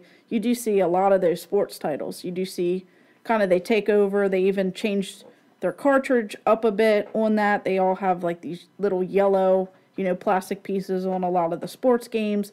They're, thicker cartridges. And you just kind of see that a lot. More so with the Genesis. Now, I did play a lot of the sports games on the Super Nintendo as well, but of course, going back as a collector, I'm noticing that there are tons of sports games on the Genesis. If you go out hunting at like thrift stores and stuff like that, a whole different type of hunting. Whenever I say that, I don't actually mean hunting. Yeah. I just want to clarify that. We're antique geeks. We get it. And the town we're in, you could also mean real hunting. So this the reason I asked that is because, like, aside from Super Mario Brothers on Super Nintendo, like the first 2 games I really got into were Ken Griffey Jr. Baseball on Super Nintendo, which was like I think like a 1994 released game, and then Madden 95. Like I still love those. Like I get jazzed when I hear the music. Like oh man, there's so much nostalgia in those for me. And I just remember that those games were heavily marketed those years. Like I remember Madden 94, 93, things like that. But like there was something about the 95 year where they really turned it on as far as like putting those games out front and center. And like Ken Griffey Jr. Baseball got a lot of like push. Like it was like Street Fighter and Mortal Kombat had been put out, and then suddenly it was like a whole bunch of sports games got a lot of focus right after that. So, and that's when I kind of like sports really brought me into video gaming. And I almost don't play any, like, I play no sports games. I lied. As I said it, I caught myself. I play NHL all the time. Been with them since 94 with the blue ice and the stars. Oh, yeah. Oh, man, and I'm going to say this, Matt, and I'm going to regret it in every possible way. So the Rangers won the Stanley Cup in 94. Go Rangers. That's my squad. Original six, baby. And I used to play video games, NHL 94, with a dude in my neighborhood all the time. And we always had this rule that if you were playing at, like, if you were the host house, like if I went to his house or my house, they got to pick the team. And he had the better TV setup and stuff, so we would play there like 99% of the time. So he always got to pick the team first. Washington Capitals fan always would pick the Rangers because 94, that was like the year we won the Cup, so the Rangers were good in that game and things like that. And I was a Rangers fan, and I was always pissed. So my counter move to this was I would always be the Detroit Red Wings. Damn straight you would. Because Steve Yzerman was on the team, and that was when they were like really good. They went into a bunch of cups, your whole streak of making the playoffs for almost like 30 years in a row, like that, all that stuff. But I remember that game made such a mark on me that even now, like the few video games that I play, it's the only sports one I still play. I was not a big sports game player, to be I'm not perfectly shocked honest. by that. Well, I mean, I have played hockey, hockey games, and I enjoy those probably the most of them, but I also love the hell out of some Mario Soccer when that came out. Brandi, did you hear all the shocked gasps when Matt said he wasn't into something sports related? Like our audience just went, no! Thanks for that. No! It's like the 50th episode we've done. We've only somehow done like less than 30, but Matt on 50 different episodes has been a big sports ball guy. There was a Pirates of the Caribbean game. What? Long before the whole Johnny Depp, Jack Sparrow. Exactly. And I think it was called Pirates of the Spanish Main or something like that. But that was a great game because you actually had to have a map to help navigate you through the Caribbean and the Gulf of Mexico and everything. Like a physical map? A physical map to help you do it. And then if you ran into somebody's ship, you could then board them. And then it went from a little ship moving against a ship game to a now I'm going to fight you on the deck of that ship. Like a first-person, it would like morph into being a first-person shooter. It was a game? side-scroller. It wasn't a shooter, but you would be sword fighting the other captain. Yeah. And of course, I was already interested in swords and things and pirates and all that good stuff. So I'm like, hell yeah! And I'm just crashing into ships. All right, so for real throwback here. So if you go back to our very first season in our second quarter episode with Avery Lentz, one of the very first things we discussed is that in real time, as we were going into the production of that episode, I found out that Matt has like a history as a fencer. So when he says, like, I was just getting into sword, like, that's a real thing. In case you forgot, Matt actually can kill you with a bladed weapon. So just be careful when you go see him at his park. If you say the wrong thing, you are cut. Now, that would not be very Park Service positive. No, but you know what? You just get your facts right, all right? Just don't get shanked by Matt Borders. So, sorry. See, I am the king derailer here. You are. But it's okay, because we're having fun, and it's a real thing. Towards the end of the 90s, and is that when we start seeing the CD systems coming out? I believe so. So we have, it looks like, the Sega Saturn and PlayStation you have after 95. Okay. But an actual weird story. PlayStation was a CD, wasn't it? Yeah, it's the first disc game. I forgot about that. That was no, it was deal. not. No? 3DO is older than PlayStation 1. Wow. And 3DO is a dark, evil system. Plumbers don't wear ties. That's a game. It's a very odd game. That's not the tagline from the Super Mario Brothers movie from the 90s? No. Sounds like that's what my brain was like. I know this might be a joke. On the Panasonic 3DO, that was a very weird game. in your spare time, look up that. All right. It's definitely, Parker, write that one down, buddy. We got to look into that one. So If you just look up some images, I'm sure you'll get the gist of kind of how the game. So PlayStation's not the first disc game. All right, so I stand corrected, but it's like the first console that's like we're not doing cartridges all the time now. Like and we're gonna stay because I guess if 3DO was ridiculous, it didn't hang around. So No, it didn't. It was a CD game. It was a CD-driven system, though, wasn't it? Yes. Yeah, I thought so. Yeah, I'm pretty certain that's the for first. some reason, I thought that PlayStation pioneered that. What are we looking at here? Oh, nothing. He wasn't able to bring up what he was trying It says to. I can't get in because of parental password. Oh yeah, Parker. I had to block our producer from the internet. Parker, something I forgot to tell you while you were out sick. The government, some agents stopped by and wanted to know about your search history. So don't worry, I did you solid. I hit delete all, but I had to protect the show. Editing going all forward. this out. No, we will not. We're gonna let our listeners hear how weird we are. Well, I appreciate you. I appreciate all your efforts. Thank you. Don't worry, bud. We're looking out for you. So, all right. So, but we are moving into a new era because cartridges have been around for a decade. I mean, more than that. More but than a like, decade. like the big main players have been around for a decade, and we want to do something new. And another Japanese company steps in. Sony says, "Hey, we have discs, and we have Metal Gear, and a whole bunch of other cool games." So Sony actually was going to work with Nintendo. Crash Bandicoot. They were? So this is kind of how it happened. Sony developed this sound chip for the Famicom. They were going to work with Nintendo. They were going to collab. They had this little idea that they would do where they would also have their own standalone console, and they announced the Nintendo PlayStation. They announced this rare system that a few people actually have in today's time. Oh, it was made. So it was the very beginning stages. They announced it, that they were going to do it. And then a day after they announced it, Nintendo announced that they weren't going to go with Sony anymore. They were going to go with Philips, which was Sony's rival at the time. So that was pretty much a big, F you, nope, we're yeah. not going to work with you. That's Philips Magnavox. Is that company? I believe so. Okay. Yo, look at this system. Look at this prototype system right here. Wow. And some people, they actually bring those to like video game conventions and things like that. I haven't seen one personally yet, but I will. We'll at some point we'll in my do a social media post to support this. We'll maybe like show some of these systems we've talked about here because some of these are pretty That's wild. a great idea.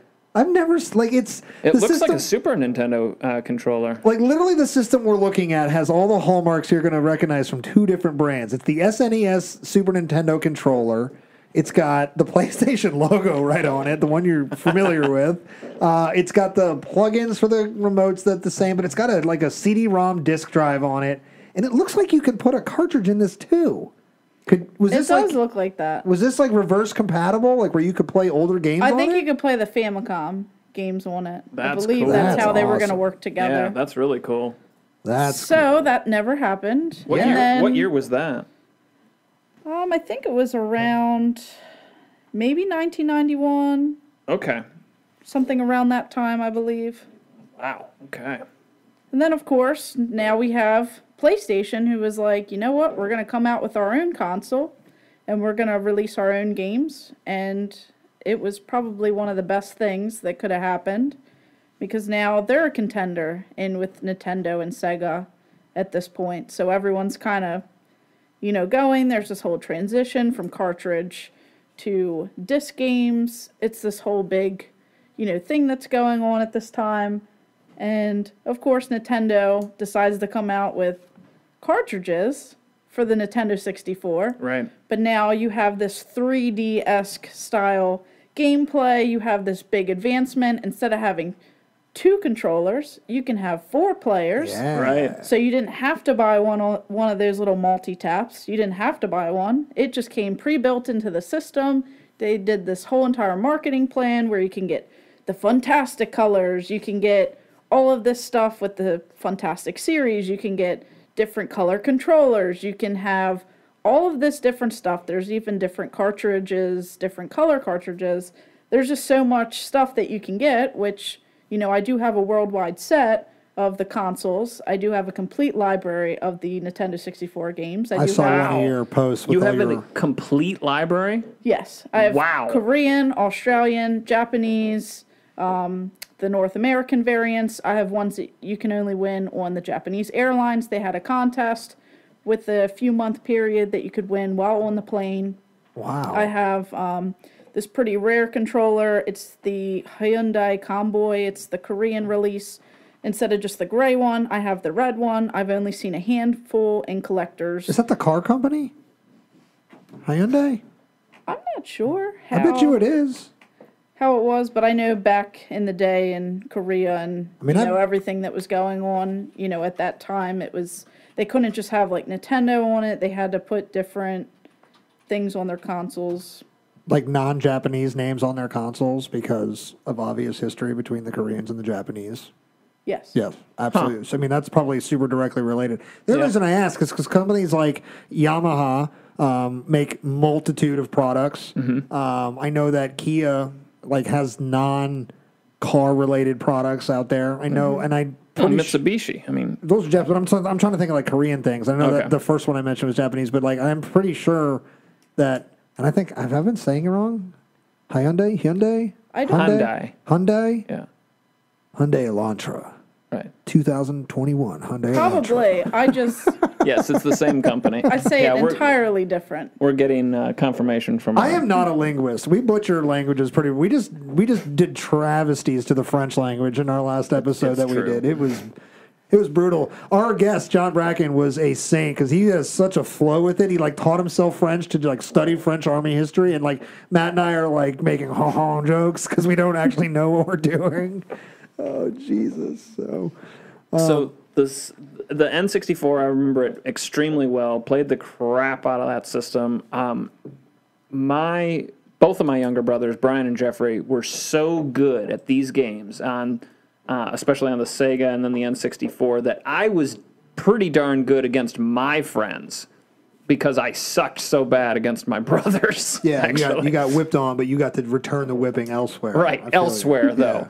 Yeah. We still laugh about how good Jeffrey was at my youngest brother at Goldeneye. Yeah. He was a freaking ghost. And I'm sure there's many out there who are like, yeah, so was I. But all right, so before we get into our favorite games from these eras, so Sony PlayStation's out, N64 is out, and that's weird that we're staying with cartridges, but I guess at this point Nintendo has learned you got to kind of try to be different. Maybe they're not comfortable with the edgy, but so I'm speculating maybe that's why they stay with the cartridges, but they stay with the cartridges. There's two things about these systems that I really like before we mention a third system, because Sega doesn't sit around and let all this happen while they do nothing, mm-hmm. right? So, but I know that the N64 and the PlayStation system both have memory cards. So now you can save more than just basic memory where you can save from just a simple starting point, but you can save your weapons cache, what supply loads you're carrying, mm-hmm. Other places you've been on the map. You can save much more of the game. And I remember that was the thing to do, would be to take your memory card to your buddy's house. Oh, yeah. Especially when we were deep into the Madden era on the PlayStation 2 era when we'll get there, is I remember it'd be all right, Mom, see you later, and I would swipe my memory card out of my PS2 and dip over to my buddy's house and dominate him with all my Madden teams and stuff like that. But that was a thing that you didn't get as much of on the older systems, and I thought that was cool. So Sega sits around and watches Sony, Enter Player 3, and then they watch Nintendo put out something new. So Sega has Genesis. It's been around for a while. I know they've got the handheld Game Gear system and things. So how does Sega take the next evolutionary step with now sort of three people sitting at the table, three players at the table? So at one point, of course, Sega, you have the Genesis, then they have these add-on consoles. So you have the 32X that you could put in the top, but you have to have a Genesis for it. Right. And then they have the CD, the Sega CD. Oh, I forgot about Sega CD. I had no idea. They have a couple different models of that as well, so you can actually, add it on to your Genesis, and you can play the CD-based games. Or you could be pretty cool like me and have the Sega, it's the CDX. So it's kind of like a little Walkman. You have this little portable CD player. You can put headphones in it. You can actually listen to CDs. And That's cool. you can kind of hook it up, and you can put the cartridge in, and you can put the CD in. It's this little compact system. Of course, if you want to buy one today, they are probably over $400 or $500 for one. So Just buy a luckily, PS5 at I that got point. that for a deal, and you could listen to your CDs and everything else in there with your little headset. CDs were also a That's huge awesome. deal at this time, right? You Yeah, know? they were. That's my favorite part in The Wedding Singer, like in 1985. It's like, it's called a CD player. Julia Gulia, Drew Barrymore's like, where do you put the records? And she's like, no, it plays CDs. It was a huge deal. So I guess the console I was thinking of is not Sega's first disc foray. So you can play disc-based games through an addition to the Genesis console? Yes. I had no clue. Yeah, I'd forgotten about Sega CD, but I was aware of it. See, I was thinking, can I just say it, like Dreamcast. Like, I was thinking Oh, right on. Dreamcast was the first, like, I thought, and it shows you what I know. We have the Sega Saturn. That's a standalone Yep. system. Yep. With the CD-based games, which are very expensive, a very expensive Is system to that collect contemporary to PlayStation 1? Like what we know as PlayStation 1 now, but was just PlayStation? Is that like a 94, 95? Yeah, Sega Saturn and the PlayStation would probably be around the same time frame. Just the first PlayStation. So I always put Dreamcast, but Dreamcast is more with 2. Yes. Okay. Dreamcast they actually pulled out in March of 2001, and the PS2 was March of 2000. Okay. So it didn't do as well. Of course, you can make all of the burned games. You can kind of pirate them and easily play them on the Dreamcast. So that could be one of the reasons why. And of course, their marketing and everything else at this point wasn't the best compared to the PlayStation 2, where it just entered this new ball game where you had all different types of games. It's just a beautiful system. That's probably one that I own the most games for, I would think, in my collection. And it has some of the major titles. All right. So before we move into that generation, let's close down the late 90s here. All right. So we've talked about N64. We've talked about Sony PlayStation, PS1 now, as we know it. And we've talked about Sega Saturn. So I never played Sega Saturn, so I'm going to tap out of that one. So we'll start with that. So, Brandi, what was your favorite game to play on Sega Saturn? Probably one of the Panzer Dragoon saga. Oh, right on. Those would probably be the Is best that a ones. military-based game? Like, I mean, those are war terms that I'm familiar with. So what is that game? Just like how the graphics are on that system with this whole, like, Nights into Dreams, you're kind of... Don't know how to describe it per se, but at the time it was definitely advanced. You kind of have these different, like... I guess a good one would be like the Virtua Fighter, where you have like those polygon style characters. So it was like this development of progression instead of this 2D. So it's kind of like the Nintendo 64 in a way, where you have like this 3D capabilities. The Saturn was very advanced compared to earlier systems as well. What was But this you did Panzer have Dragoon these- game like? What was the plot of that game? I'm super into that. Don't know how to describe it. I feel like it's like tank cavalry. No. German I don't tank remember. cavalry. Were they mechs? I don't remember, honestly. I recall that. So there's like Virtual On that's more of like the mech fighter or mech style. I'm trying to recall. When you Yeah, say me mech, too. you're talking like Ridley and Aliens, like giant mechanical suit fighter, like Exo Squad. Oh, man. Yeah, boy, I misremembered that game like crazy. Panzer Dragoon is like on dragons. Wait, really? Yeah, like Panzer Dragon is the idea. They're using Oh. dragons. Because you're like flying around. That's awesome. Yeah, no, the concept's great. I completely misremembered it, though. Yeah, I'm so trying to think that's of my what fault. game you were thinking I was of in probably particular. thinking of Mech Warrior or something like that. Because another one that you might be thinking of is The Panzer this Dragoon. like Virtual On, where there's like these cyber troopers. Kind of, they look like these mech fighter things. I don't know if that's something that you might have been thinking of. That looks a lot closer to what I was thinking of, yes. Matt, it took Ridley a giant mech suit to fight the final xenomorph in Aliens. Yeah, but that was the Queen. Yeah, okay. Do you think you can handle the Queen with a sword? No. You're not that good, is what you're No, saying. and her blood's acidic. Do you think you could beat her in pinball? All right. The answer is yes, ladies and gentlemen.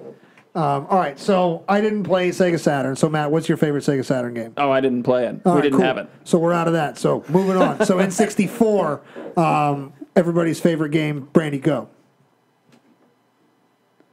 I'd probably say I'd have to stick with Mario. Same. Oh, good for you guys. No, Mario 64 is a great game. I will say GoldenEye, though.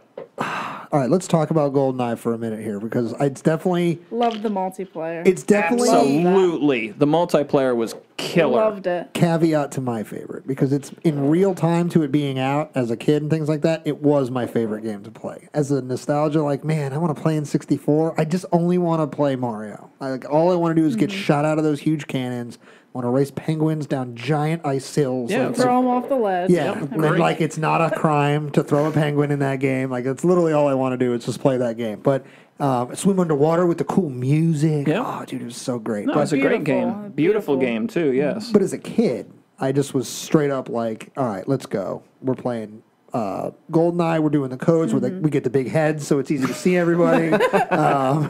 The paintballs. Yeah, the paintball one was great. I remember like we would play the rule like if you picked up the golden gun, you had to drop it. Nobody could play with the golden gun. Yep, or we you would would do that turn it too. off because like you Yep. get that one friend who was a loser douche about it.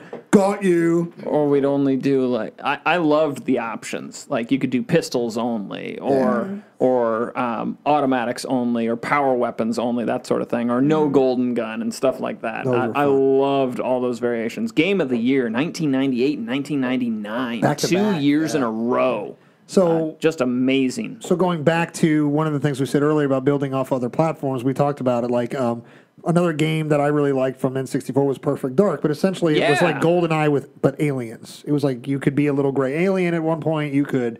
What I liked about Perfect Dark actually a little more than GoldenEye was the sentry gun. Mm-hmm. So I could like camp from a satellite position. I could. Oh, like, you had the briefcase gun in GoldenEye too. It was a sentry gun. was that? Yeah.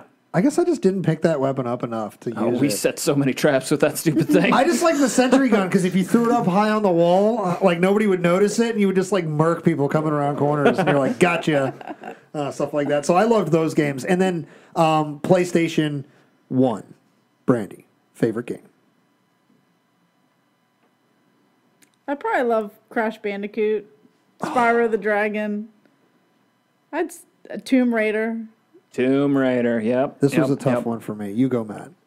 Honestly, never had a PS1. Really? Never had a PS1, but watching friends and family play it, I'd have to go with probably either Bandicoot or Spyro. So this is and I love the Spyro series. It's just it's a sweet series, great graphics. Yeah. This is a hard one for me because there's some epic games. There's amazing games. From this console. RPGs. I'm missing so many amazing like games. I'll list off a few. Like Crash Bandicoot, Demolition Derby 2 was Yep. amazing. Twisted Metal 2 was Oh, amazing. Twisted! I forgot about Yep. Twisted Metal. How could I do that? I know. There was a really random, obscure game called Coleco. Kalik. Called Coleco. Not Colecovision. No, it was called Kalik, which was like a weird mech suit thing. But like another one of those games that I felt was rigged against you, and I like got stuck in the ET pit. Like I don't know how to get out of the second level of Kalik ever, but I did it. I mean, I played that game until I just gave up, like for 25 years. But maybe my favorite overall, like I actually played to the fullest extent of the game, was Metal Gear Solid. That game, Of course. Yeah, was of course. absolutely, pun intended, a game changer for me as far as was. video games. Because Yeah. at that point, for me, primarily they were sports or competition-based games that I was playing. Like even Demolition Derby 2 is a racing game. Twisted Metal 2 is a competition racing game. Like GoldenEye, if you're not playing the storyline, is a competition to kill the crap out of all your friends game. Like this was just a like, I really played for the storyline. I wanted to like do all the secret like, codec missions and talk to all the people. And like, I to this day want a real life Nikita missile launcher. Like, I just want to be able to fire off some ordnance and like just remote control that biatch to the ground somewhere. I don't know. There was that was actually my favorite part of that game was that specific level where you're fighting that dude in the warehouse and he's like running around with that huge machine gun and like chasing you. And the only way for me to beat him was to stock up on Nikita missiles and go run to the opposite corner and head him off. So then you also have, Resident Evil. Yes. Right, yes. Now, I did more Resident Evil on the computer, to be perfectly honest. I did more in the movie theaters. It's true. Well, the movie series was fun as well, absolutely. Definitely but the I first played 3. more Resident Evil on the computer. All right. And So- you have the introduction of Grand Theft Auto. But at that time, it was very Much different. different. Yeah. Because than it's it was. the PS2 generation of Grand Theft Auto that like, really... Because isn't it Grand Theft Auto 3? 3. It's not 2. It's Grand Theft Auto 3 that really hits the... Or is it Grand Theft Auto 2? Well, there was the computer version of Grand Theft Auto as well, where you're just... I love that. Kill Frenzy. I just feel like... Flamethrower. Flamethrower, yep. I feel like with Grand Theft Auto, it was like Vice City and maybe it was 3 that all came out sort of in the same time. San Andreas. I just had remember kinda all of... Vice City was my favorite of all the Grand Theft Auto games. I loved that game. Had the Metal Channel. Sure. Listen to all the good 80s, like the Van Halen, the Megadeth. It was awesome. Some of the best stuff was just changing. You could fly, Changing the music. And You could fly the helicopter. Listen to the sports radio guys, or like the random just talking about nothing sports. it's like real calm, and you're going on a high-speed chase, and you have everyone coming at you. Oh yeah, dude, I love that. So all right, so moving out of this generation, we have 3 main players. We got Nintendo, we got Sony, and we got Sega. And we've jumped into the 2000s. The graphics are out of this world. When I made that joke about the meme earlier, like these are the graphics I'm talking never be about. better. They'll never be better than this era. We were blown away. Tomb Raider, not just because Lara Croft was this super hot sexual icon, this women's empowerment icon, but like the graphics in that game were amazing. Like I remember being in the first like cave mission where you're swimming and all that stuff, and I was like, they're interchanging of the color schemes and everything. Like, what do they call that? Mapping, I guess. I don't know. Yep. Like, it was just awesome. Absolutely awesome. Lara Croft is still hot. Well, and that's the other reason why I liked Perfect Dark, and even going further back to Metroid, when you find out that that Samus is female. I mean, that's some empowerment right there. You've got a female lead who's kicking butt. Through the levels. So I actually wanted to ask that, just because if you know, if you don't, that's cool. But when we were talking about the Mortal Kombat era and all the games that were portraying like violence on women and things like that, Sonya Blade is a playable character in Mortal Kombat. And Melina and Katana and all of them. But it's... Now that's more... 2? That was 2, though, right? In the initial Mortal Kombat, isn't it just Sonya Blade? Isn't she the only female character you can... Because isn't there only 8 fighters you can pick from in the first Mortal Kombat? I believe so. Yeah, there's only a few. But the reason I asked this question is because, in the one game you were describing where, essentially vampire night stalkers are breaking into people's homes and, killing women at a slumber party, that's just kind of cheesy B-movie slasher misogyny that, unfortunately, we're kind of used to at that point. Right. Obviously, it's causing an outrage, but, Sonya Blade is able... and is a very capable fighter in this series. Is there any attempt to spin that? Hey, Sonya Blade is a equal, in this Mortal Kombat world. But I think at that time, women were sexualized in Absolutely. video games. So it wasn't just your normal, average, female character. Well, I mean, look at Sonya and Chun-Li. Both of them have fairly sexualized costumes, if you will. Chun-Li especially. Sonya Less Blade, clothing, Right. larger bosom, larger booties. and everything else. Yep. Sonya Blade's wearing the step aerobic outfit. Right. She's in Like the spandex. share videos, but Chun-Li's wearing that weird anime hentai sort of oh my goodness The outfit. short skirt and all that, yeah. Get your ass beat by a girl in a short skirt who can do upside down helicopter kicks. I mean, true. even in Mario, you have the princess who keeps getting kidnapped. Right. So it's just, At least she's wearing a modest dress though. it's it's hard to spin anything any other way when Also, you see so lock your many. door, Peach. What are you doing? Jesus, we've been doing this for decades now. No. She's always in another castle. Lock the door on this one. She's like, oh no. All right, so we have these 3 players. We're moving into the 2000s now, right? The world should have ended with Y2K. It didn't. Remember, we all old enough to remember Y2K together. in this Absolutely. room? We had a guest who, when we brought him on, our buddy Avery Lentz, to talk about 9/11, I was expecting to talk about things from a similar level of perspective, and he was like, yeah, I was 9 when that happened. And it just blew my brain apart. So when I'm thinking about Y2K, that also puts me in a similar all right, am I going to date myself? Or do people remember Y2K? Senior in high school, I definitely remember. You remember the panic? Oh man, all the computers, Best Buy. Everything's gonna end. Best Buy was You get your selling little out. stickers and everything. They were letting you check out, like programmers were checking out your computers to make sure they would work. Yep. Like all stupid stuff. There was a lot of folks who made a lot of money doing that. Hey, I better check that computer. But we moved into, we got past Y2K and we're like, okay, the future isn't bad and we can actually, go on with life again. and as has happened so far in our story tonight is like, the generation, it sort of starts to become stagnant. We need to do something new. So a new generation of video game consoles come out and we have PlayStation 2 hits the market. I don't think we have a Nintendo series for a while. I think Wii comes out, doesn't Well, you Nintendo have a skip it? GameCube. Oh, Yeah. that's the one I was thinking of. So, Which they have the really small discs. Right. right. So they still didn't get on board. Yeah. Right, and that was always the thing, is that Nintendo was never quite, at least to me, it looked like Nintendo was not yet ready to make that final leap into full-size discs. Now, there were some great games on GameCube. Nightfire is a great multiplayer game. Me and my friends and my wife played the hell out of that game.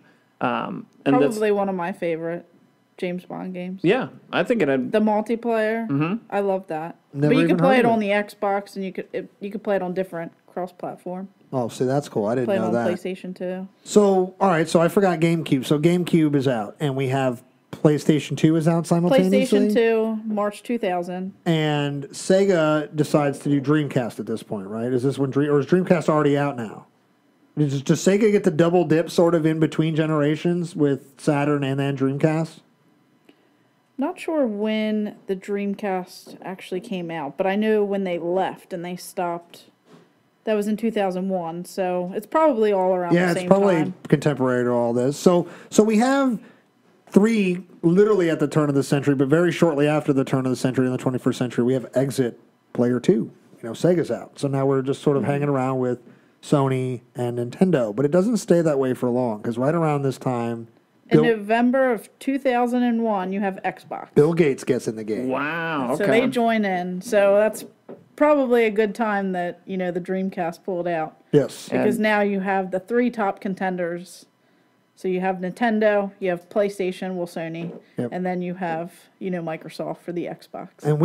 And so we're literally talking 2001 around this time, but this is the current status. Right? These are still the three. Right. Yes. 21 or 20 years later, these are Nintendo, Microsoft, Xbox brand, and PlayStation are still the game. So we've, even before we finish out the rest of this, we've, at the beginning of the 21st century, we have gone from this wild west of, every Oprah, console for you, Magnavox 85,000. You get a console. This is the they're Coleco. all gonna be different. This is the Coleco Magnavox Pong series, like all that. We've moved so far past that, and we got into the 90s, and we found some, we got in the late 80s. We got some core brands that were out there, sort of figured each other out, jostled for position, the great, wars of the 80s and 90s and things like that. But at the early 2000s now, we had a fallout, a drop-off, you could say. Sega says, we're out. Dreamcast, why did they, was it a production thing, like the game sucked, or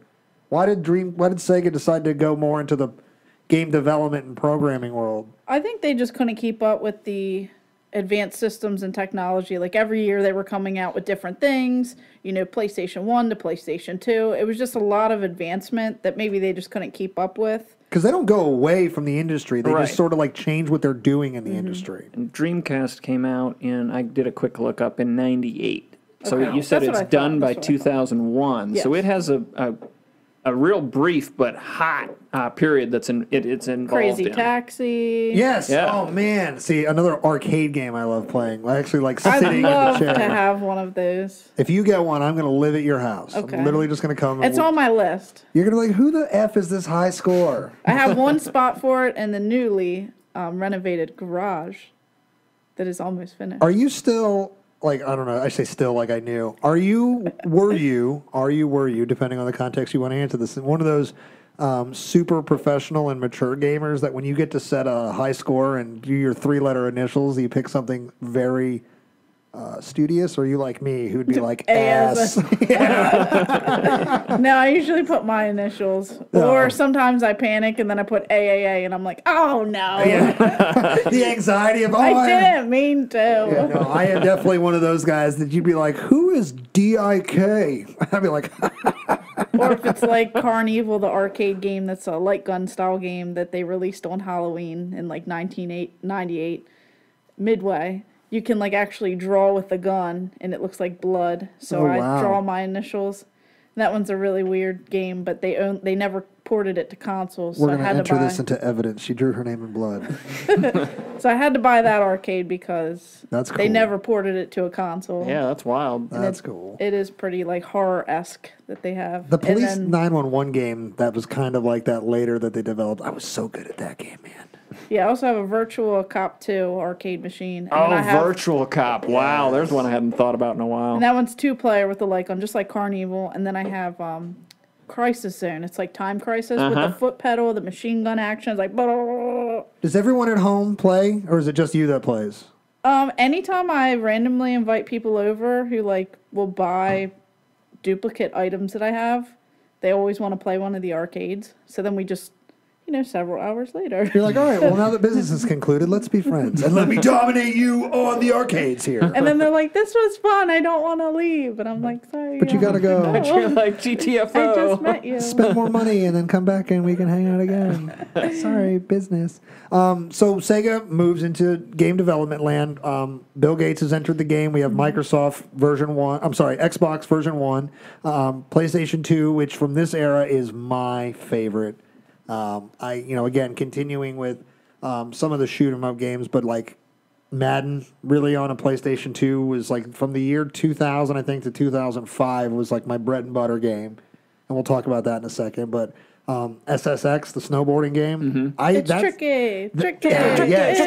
I want to play that game so bad now. I used to watch my roommates play that game. I did. I love that game. Here's what I will literally ask you. If you ever find a way for me to get a hold of a PS2 and an SSX, like, let me know, because I will spend the dollars. All I want to do is sit probably already have extras at home. All right, well, you let us know, because that's right now my current video game nostalgia is like I literally just... When you would hit the ridiculous like half pipe that goes into the airstream, and you'd just be like for 10 minutes floating up doing backflips, and you're like, none of this, like Sir Isaac Newton is like, none of this is real. Not real. This physics doesn't work this way. Oh, if we're talking physics engines, we've got some games to talk about in regards to Tony physics Hawk Pro Skater. No, Yes, avoid. No, I know you're so right. Oh my God. And love Dave Miro's BMX game, which was just bike Tony Hawk, like just avoid it all. I love that. So we're moving into the modern era, the world that we're all living in with gaming. And gaming is going to change because, let's just jump right into that, because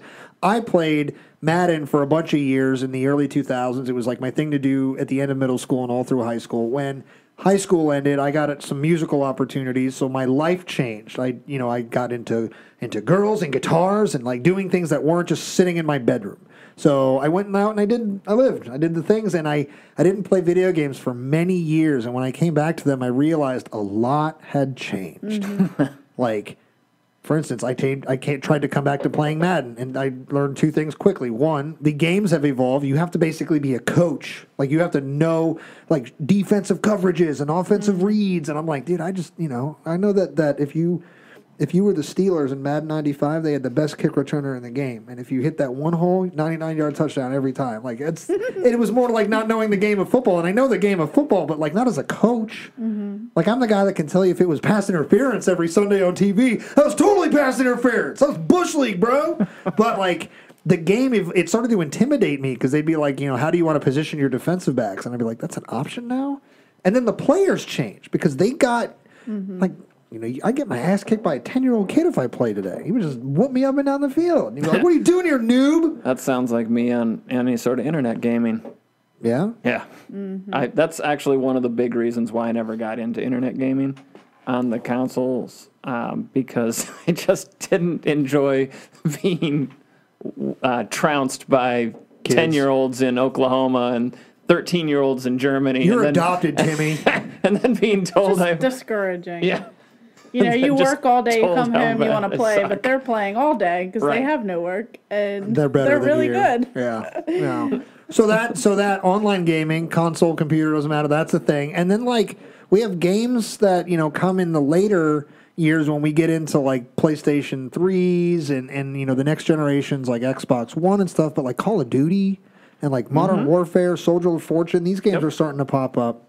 And these are also games that are familiar to the old first-person shooter style games, but they are so much more complicated. The weapons are More based intense. Yeah, the weapons are. It's more cinematic, and we're starting to get cinematic elements in video gaming now. And Different cutscenes and just kind of how things progress. And, you know, Tomb Raider is way different than it used to be. And then it's half They're a movie practically now. movies. Yeah, it's Yeah, like half a exactly. movie that you just get to play part of. And that's sort of when I got to really connect with different video games. Like, I connected with the Fallout series once it jumped off a computer and made its way to console in 2008 with Fallout 3, and the Elder Scrolls series. I picked that up with Oblivion, and I think it was 2006. And I quickly learned that Bethesda uses these two brands to model for the next game in the other series, because Oblivion looks like Fallout 3, and Fallout 3 looks like some of the stuff that you start to see in Skyrim a few years later. You could see some of the engine piloting and all that stuff. So, but those are my two favorite like brands that I will play the crap out of now. I got into the Gears of War series, which came out in these later models, but like, you know, I didn't really come back to the sports stuff. I stayed with the NHL because I'm a huge hockey dork, but and Halo was Well, such a I'm so glad you mentioned Halo, because Gears of War was supposed to be the big Halo killer. It was going to finally take down Halo as the lead sci-fi shooter. I love Gears of War. Totally It did not. Yeah, it did not do that. No. Great series, but definitely not as good as the Halo franchise. Sure. Some cooler weapons, though. But, I mean, cool weapons in Halo. But, I mean, dude, like a gun with a chainsaw on the front of it? I have a replica one. Those are pretty. Like a, It's to like scale? 3-4 feet or something. Oh, man. Just like We gotta get out and see the collection, like, as a follow-up. Like, for the social media post, we got to get out and just see it and just stand in awe of what this looks like. So, Well, and just to plug, Brandi, your collection again, the stuff you have on YouTube and whatnot is phenomenal, and the stuff you've posted on, you are on the Instagram. oh, I yeah. want everything. Oh, That's what yeah. I thought. Yeah, Instagram, Facebook. She's got a bigger gram than us, dude. Oh no, I know. This That's little one Vero, it like came out and didn't take off, but I have a following on there. I don't want to let go of it. Sure. Trying to get into TikTok. But it's an different things. I don't understand awesome that collection that you have. So before we wind down and get out of here, and I want to do a few things. So let's, because I don't want to focus too much on the modern video gaming era because we're living through it. It is not really something nostalgic yet, and also I'm not connected to it, guys. Like the most modern stuff I like, I still play Skyrim, but I know a lot of you out there listening are like, yeah, preach it, brother, because I know a lot of you out there are still hanging out in Skyrim as well. It's a beautiful place. It was one of the best video games ever made. Yep, you're talking about physics engines. I love watching Horses vertically just walk up mountains. that, but I was thinking being launched into space by giants. Oh, true. I freaking love watching that. Kira loves the crap out of Skyrim. Yeah. I can just sit there and watch her play. Yeah, Skyrim. So Skyrim, not just, and we talk about games became more of an experience than just the missions that they were that you played in the games. Like, you know, Tomb Raider is basically a movie you get to play. All the cutscenes, things like that. For me, musically, I connected with the entire Elder Scrolls series. Jeremy Soule is one of my favorite composers. I have, as we've talked about, a really crappy, stressful job that I literally just every day want to pull what's left of my non-existent hair out. And one of my Start working on the beard. Yeah, no, but I love my beard. But see how gray it's going, man? Like, look at this. I'm Santa. I'm about to add Santa as my next into my reenacting repertoire. I got the gut, and now I got the white beard. But you know, one of the things I do to like woo-saw and chill out is like I put on the soundtracks to the Elder Scrolls games.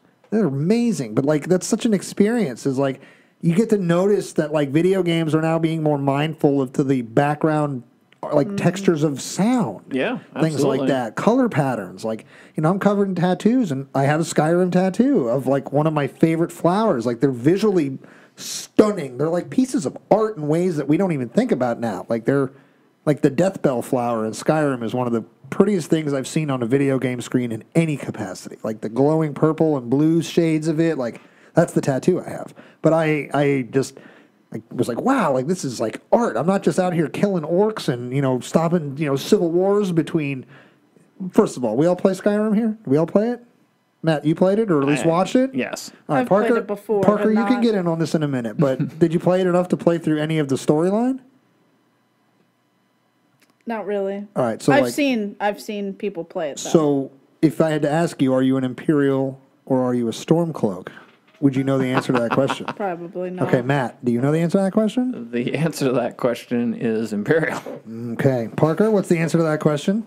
Let's go. Let's get Parker on mic here. What's the answer to that? I identify myself as a Stormcloak sympathizer. Right, I am. But I am an Imperial. Listen, are you like currently right now? Yeah, I'm Imperial. I'm apparently the only person with correct principles here on this show. There's a few instances where it's okay to side with the rebels. All right, the brown coats. Brown coats. The rebel force, whatever they're called in Star Trek Wars. Oh, God, you wound me deeply, sir. The Rebel Alliance. Rebel Alliance. Besides Glory to the Empire. And the Stormcloaks. Ulfric Stormcloak is our true king of Skyrim. He's the true high king of Skyrim. Okay. So All right. if you're out there listening and you sided with the Imperials, you don't even know what's coming. Stormcloak City, baby. But, like, that game stayed with me for a decade. Just to, like, talk about that before we get into the wind down here is, like, I can't think of many games that are both nostalgic and contemporary at the same time. Like, a decade later, like, that game is still playable as if you unboxed it for the first time in 2011. Absolutely. I've played through side quests, main quests, like, every possible version of it. And it's still, like, there's new stuff. I think it's probably, in my opinion, the most perfect video game ever made as far as longevity, like what you can continuously get out of it. That's just me. But anybody have any other games like that they can think of that come to mind that just sort of transcend an entire decade? Like Mario Kart. Okay, good one. Mm-hmm. Yeah. But which one? The one she's wearing on her shirt, the 92 2D series, or the N64 4-banger series, the 3D one? N64, yeah, let's go. Pop those balloons, baby.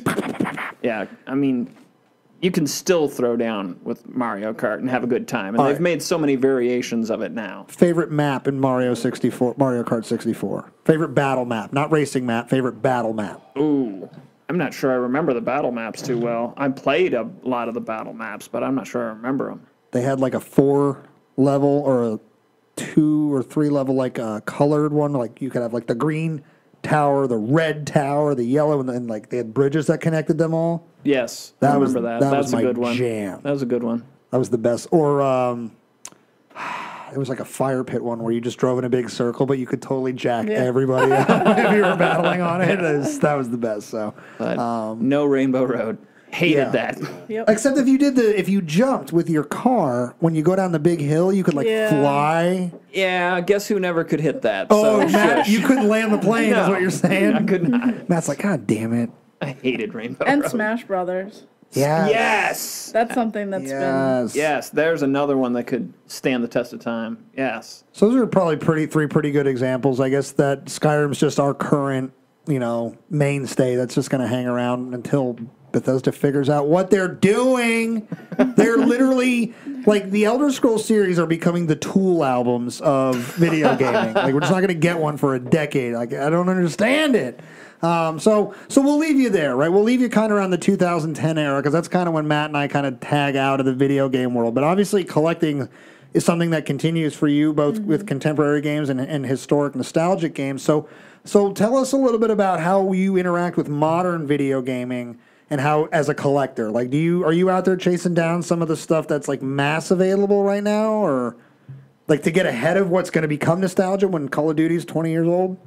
So I try to, some of like the collector's editions that are, I guess, more limited, or like the hard to find ones. So I've collected some of like the Resident Evil ones. Excellent. I just like, I guess, that stuff, and then like the promotional items where they only have, a particular style controller or something that they would have given out at like E3 or something like that. I try and go for that type of stuff. But if you try and collect literally every single game and every single console, it's so expensive. I don't have that kind of money. Sure. Unless I win the lottery, Feel which that. I don't play. But, you know. Well, how are you going to win it, Brandi, if you don't play it?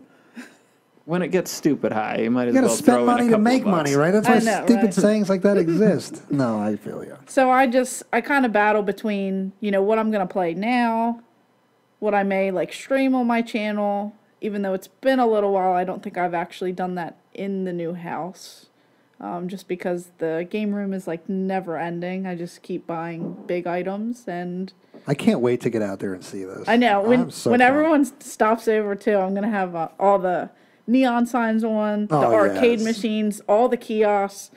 The electric bill will probably be a lot that particular day. Pulling out all the but stops. I'm totally okay with that. That's great. Because I have tons of like TVs and stuff too. So like Nintendo, they had this built-in cartridge, Nintendo Entertainment System. They had that TV, the NES Sharp television. I have one of those. It's like a holy grail where they only made so many of them back in the day, and you can just put the cartridge in the TV. And you can play, you know, games from that. So, like, I'll have all that stuff on. Pretty much everything will have some sort of game in it. It'll be ready to just fire up and play. Of course, like, the bass on everything, especially, like, the Xbox kiosk, you'll see that one has, like, this really loud bass on it. Even, like, the Nintendo 64 kiosk is pretty loud. And then, of course, the arcade machines, they're all pretty loud. So it'll just be pretty intense, and you know, the little LED light strips that I have just flashing. So like, I'll probably have to put like a disclaimer, like if you, epileptic, don't come down here. You are gone if you walk in this room. So there'll just be kind of a lot going on, but I try and get like the promotional stuff, the posters, the store displays, the standees, the cardboard stuff, all things that take up a lot of room. Like for the newer console, I have currently 2 PlayStation 4 kiosks with the TV, you know, the console and everything in my collection. I'm looking to possibly, you know, move one of those out because I do have a complete one, so I don't need one that's like a project. But I am looking, you know, for an Xbox One kiosk.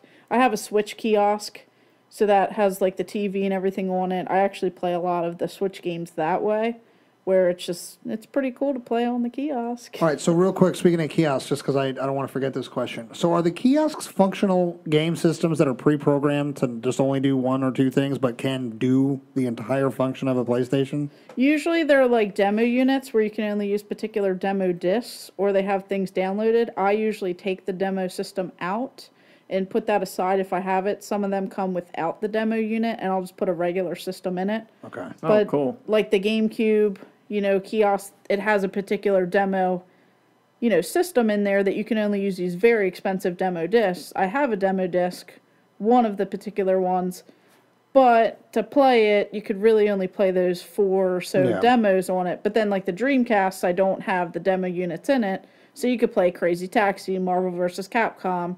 You could play pretty much any of the games. Because they have burned games, I have the whole library for the Super Nintendo that you can play on the Dreamcast. I have the whole library of the Genesis that you can play, you know, on the Dreamcast. Just really weird things like that. People come over and see the collection. Is that something you let them get hands-on with? It sounds like you let them play things like that? Yes. There are that's wonderful. few items. It's not like the scene in the Lego movie, where he's like, these are Dad's toys. Right. This is an interconnecting brick system. Like, you'll let them play. Yes. So everything, I feel like a collection should be, you know, shared.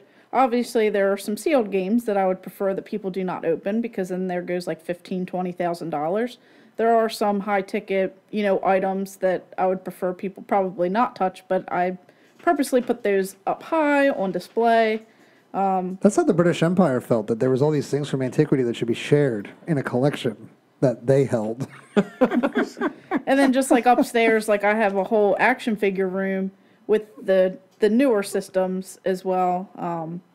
So I have, you know, a bunch of like action figures and toys and all that stuff. I know some of them go for big money, like the Teenage Mutant Ninja Turtle toys that I have, the Mortal Kombat, Batman, Spider-Man, just different ones that I have around the room. But if it's open, I mean, go ahead and pick it up and play it.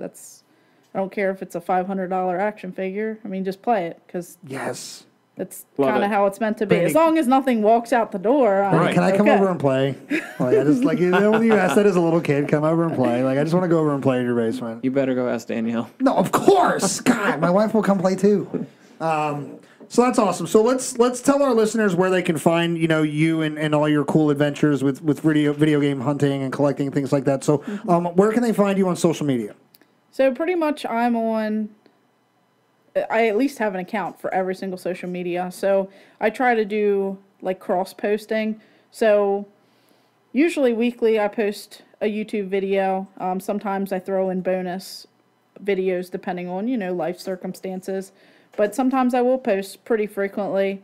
So that is on YouTube. It's Gamer Ahmer. Of course, my last name is Ahmer, but it's spelled like Ahmer, but it is pronounced Ahmer. So you can find me there. And then usually every single social media account, like Facebook, the pages, I have Gamer Ahmer. Instagram, if you search Gamer Ahmer, it should pop up, but my account on there is xbrandalionx. That was my gamer tag, so I wanted to kind of keep both of them. And then pretty much everywhere else, it's all kind of cross-posted, and I have links on different, pages. So if you are on Instagram, you can just click the link above. It'll take you to my YouTube. It'll show the different tags on Twitter. It'll share all of the different tags. And then usually on my YouTube videos, I put links for Facebook and Twitter and everything else. Well, we'll make sure that we share out your links as well, so you'll be able to get access to everything Brandi's doing through the History Things podcast on Facebook, Instagram, and YouTube. So, Brandi, we thank you for hanging out with us tonight. It was a wonderful time. I knew I was going to be ready for this conversation, and I actually wasn't ready for this conversation. There was infinity systems I've never even heard of, games I've never even played. It's been amazing and nostalgic, and I'm glad that we all have pretty good taste in video games. This has been so much fun, a great stroll down memory lane. For those of you listening, give a shout out. Let us know what games you enjoyed playing, and what series of games, that sort of thing. And before we go, Brandi, my last question for you is, what is your, if you can do it, because you've got such a collection, but what is your favorite game, and what is the hardest game you've ever tangoed with? And they can be the same, I suppose. I'd say probably anything Mortal Kombat will be one of my favorites. Love it. I don't know why, just always kind of drawn to that. And some of the harder games that I've played, I'd probably say something on like the original Nintendo, like either that Ghouls and Ghosts or Ghouls and Goblins or Ghosts and Goblins, whichever one. Excellent reference. Some of those are just way too difficult. And when I've tried to live stream or play them, I just could never make it past the first level, and people caught on, so that was not really a fun time. Matt, your favorite video game of all time? Oh, boy. Favorite video game of all time? Probably Medal of Honor Allied Assault. All right.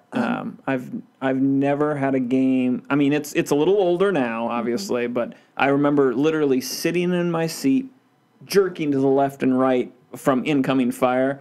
And you could also play the other nations for the Allies, and I loved being the Russians and playing some of those fights as well. Are you red, Matt?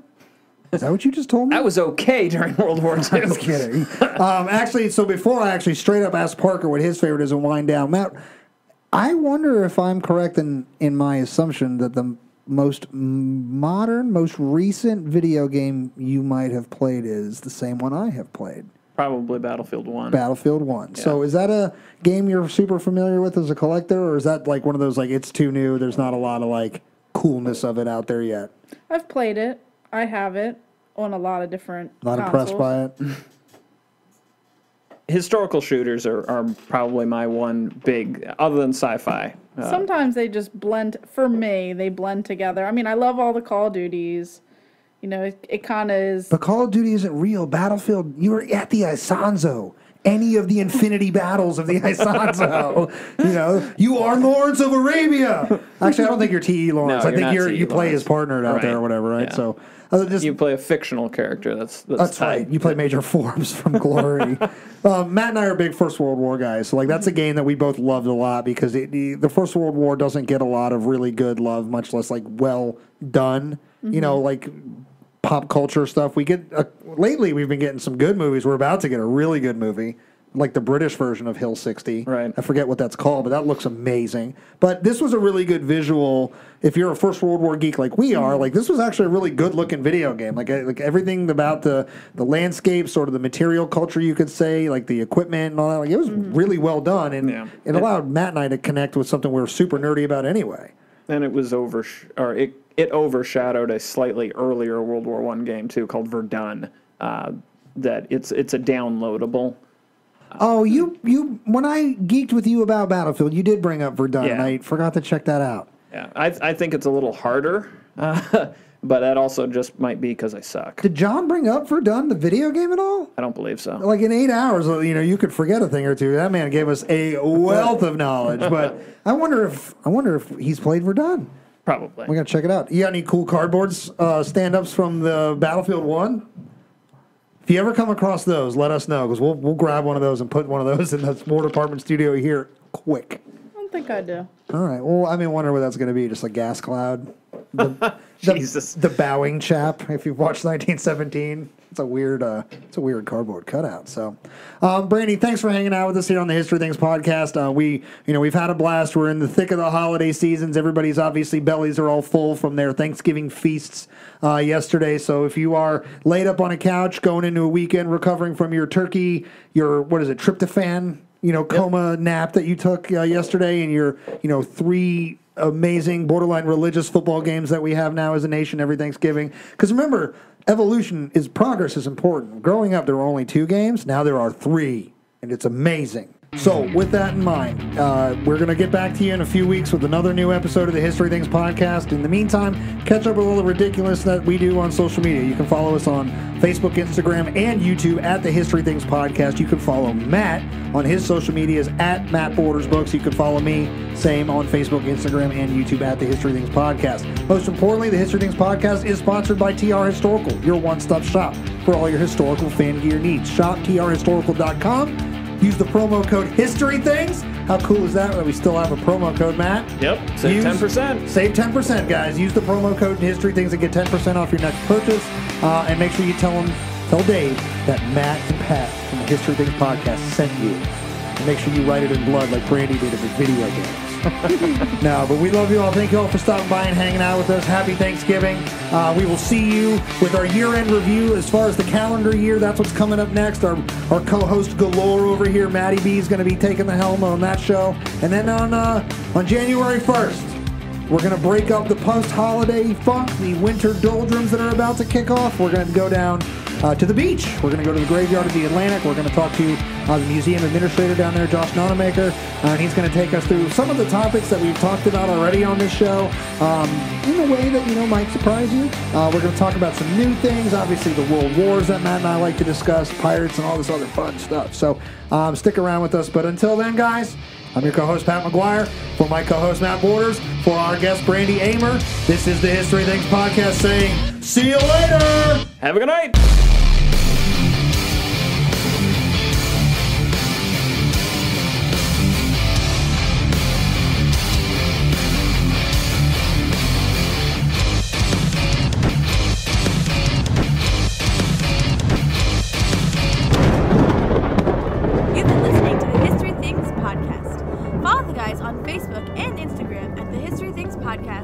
all the latest news and exclusives. Make sure to also follow Pat and Matt on their social medias at History Things with Pat and at Matt Borders Books. Have a question, comment, or compliment for the show? Send us an email at historythingspodcast@gmail.com. Thanks for listening. We hope you enjoyed the show.